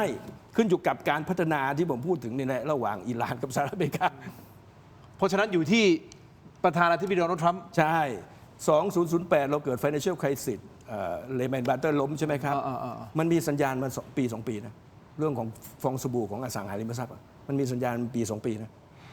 อันนี้มันอาจจะเป็นจุดเริ่มต้นของ financial crisis ในอีกปี 2 ปีข้างหน้าก็ได้ ใช่แล้วมันจะจบเมื่อไหร่ล่ะ เห็นไหมเราไม่รู้มันจะจบเมื่อไหร่นะ อาจารย์ศิโรจน์ ผมว่าก็เสริมนะครับผมว่ามี 2 ประเด็นที่เราจะต้องพูดกันนะครับเรื่องที่ 1 ก็คือพอวันนี้หัวใจของปัญหานะครับในเรื่องสงครามสหรัฐอิหร่านนะครับสงครามยังไม่จบนะครับล่าสุดทรัมป์บอกแล้วว่าจะมีปฏิบัติการที่ทรัมป์เรียกว่าเป็น freedom operation freedom นะครับ operation จะมีการเอาเรือรบ Freedom นะครับจะมีการเอาเครื่องบินรบนะครับจะมีการเอาโดรนเนี่ยเข้าไปในช่องแคบฮอร์มุสมากขึ้น โดยอ้างว่าเข้าไปเพื่อให้เรือสามารถเคลื่อนที่ได้ อันนี้คือการที่ทรัมป์เริ่มเติมกำลังรบเข้าภูมิภาคแล้ว เพราะฉะนั้นพอทรัมป์เริ่มเติมกำลังรบเนี่ยนะครับอิหร่านคงมีการตอบโต้อะไรแน่เพราะว่าเมื่อคุณเอาเรือรบเข้าไปมากขึ้น คุณเอาเครื่องบินรบเข้าไปมากขึ้นนะครับคุณเอาโดรนเข้าไปมากขึ้นเนี่ยความเสี่ยงต่อการปะทะมีครับแล้วก็วันนี้ทรัมป์ก็ยังไม่ได้พูดได้ชัดนะครับว่าไอ้เอาเข้าไปเนี่ยแล้วจะทำยังไงกันต่อพอมันไปถึงจุดที่อิหร่านเขาไม่ให้เรือเข้าเรือออกเนี่ยคุณจะยิงกันไหมคุณจะทำยังไงนะครับเพราะฉะนั้นโอกาสเกิดการปะทะวันนี้ยกระดับที่พอโอกาสในการเกิดการปะทะยกระดับเนี่ยนะครับแน่นอนว่าสิ่งที่คนเคยคิดว่าทรัมป์อยากจะจบเรื่องเร็วนะมันอาจจะไม่จบเร็วเพราะว่าก่อนหน้านี้เราพูดกันว่ามันจะมี midterm election ใช่ไหมครับที่ทรัมป์อยากให้ตัวเอง กลางเทอม ใช่นะครับได้จำนวนคอนเกรสให้มากขึ้น ซึ่งถ้าสงครามยืดเยื้อเนี่ยมันขึ้นไม่ได้มันแต่วันนี้พอดูทิศทางเนี่ยผมว่าmidterm election อาจจะไม่ใช่ปัจจัยที่ทำคิดแล้วนะครับ ไม่สนใจแล้ว อันที่3นะครับที่เกี่ยวข้องกับปัญหาในประเทศไทยปัญหาในประเทศไทยพอสินค้าขึ้น ราคาไม่ลงเรื่องนี้เป็นเรื่องที่ผมคิดว่ากระทรวงพาณิชย์เนี่ยต้องจัดการนะครับซึ่งอย่างที่บอกไปว่าด้วยงบประมาณ 7,000 ล้านเนี่ยนะครับการจัดการเนี่ยยาก คุณไม่มีกลไกมากพอ แต่ว่าในส่วนที่ต้องจัดการให้ได้ส่วนที่ต้นทุนเพิ่มเนี่ยนะครับคงจัดการได้ยากนะครับแต่มันมีส่วนหนึ่งที่มันขึ้นก่อนที่มันจะขาดวัตถุดิบขาดซัพพลายนั่นคือส่วนที่เราเรียกว่าเป็น artificial shortage นะครับคล้ายๆกับตอนมีการอมน้ำมันการสต็อกน้ำมันแล้วลากราคาเม็ดพลาสติกเป็นสินค้าหนึ่งที่มันมีการสต็อกเพื่อรอให้ราคาขึ้นไอ้อย่างนี้เนี่ยมันไม่ได้มีต้นทุนเพิ่มนั่นเป็นความผิดพลาดของกระทรวงพาณิชย์ที่มันปล่อยให้ไอ้ภาวะ artificial shortage นะครับของไม่ได้ขาดจริงแต่สต็อกของราคาขึ้นเนี่ยคุณปล่อยได้ยังไงต้นทุนขึ้นไม่เป็นไรเข้าใจแต่ตอนนี้มันไม่ใช่บางส่วนมันมีปัญหานะครับอันนี้ต้องยังไงก็แก้ไม่ตกแล้วที่ 4ผมเติมนิดนึงนะครับต่อจากอาจารย์ที่อาจารย์บอกว่ามันอาจจะเกิดวิกฤตสถาบันการเงินผมว่าวันนี้นะครับถ้าเราดูนักลงทุนทั่วโลกเนี่ยมันมีปรากฏการณ์หนึ่งน่าสนใจนะครับกองทุนของวอร์เรนบุฟเฟ่เทขายอย่างต่อเนื่องนะครับเดือนที่ 3 เดือนที่ 4 แล้วนะครับและพอขายนะครับทุกคนรู้ดีว่าเบอร์เชียร์ของวอร์เรนบุฟเฟ่เนี่ยเงินเขาใหญ่มากครับแบบระดับล้านเหรียญนะครับเขาเทขาย 3-4 เดือนแล้วยังไม่ซื้อเลยนะครับเทขายหมดแปลว่าอะไรแปลว่าในสายตาวอร์เรนบุฟเฟ่ซึ่งเป็นหนึ่งในนักลงทุนที่เก่งที่สุดในโลกนะครับและกองทุนเขาเนี่ยเป็นหนึ่งกองทุนที่ใหญ่สุดในโลกเนี่ยเขามองว่ามูลค่าหุ้นในตลาดหลักๆทั่วโลกเนี่ยยังโอเวอร์ไพรซ์ยังไม่ได้อยู่ในภาวะที่น่าซื้อเก็บเงินสดไว้ปลอดภัยดีกว่าอะไรทำให้คนอย่างวอร์เรนบุฟเฟ่ซึ่งเป็นหนึ่งในคนที่รวยที่สุดในโลกเนี่ยคิดว่าเก็บเงินสดไว้ปลอดภัยวันนี้คนไทยก็ต้องคิดมีงานกอดงานมีเงินกอดเงินรายได้ไม่เพิ่มแต่รายจ่ายคุณเนี่ยจะทำให้ลดได้ยังไงวอร์เรนบุฟเฟ่ยังไม่ซื้ออะไรเพิ่มครับมีงานก่อนงานมีเงินก่อนเงิน มีเมียกับลูกก็กอดเมียกับลูกไว้ โอ้ ส่วนงานกับเงินเป็นของนอกกาย ครับ อยากกอดไหมอยากกอดแต่ไม่ค่อยมีให้กอด ครับ แล้วถ้าเมียเก็บเงินคุณหมดคุณทำยังไงคุณจะกอดใคร กอดเมียฮะ ก็กอดเมียเนี่ย ขอบคุณมากๆครับ ขอบคุณอาจารย์ทั้งสองท่านมากๆนะครับ ขอบคุณ าจาย์ ครับ ขอบคุณครับ ขอบคุณผู้ชมที่ติดตาม ขอบคุณ นะ ค ค รั รับ บทั้งหมดนี้คือถงไปเถียงลาไปก่อนครับสวัสดีครับ สวัสดีครับ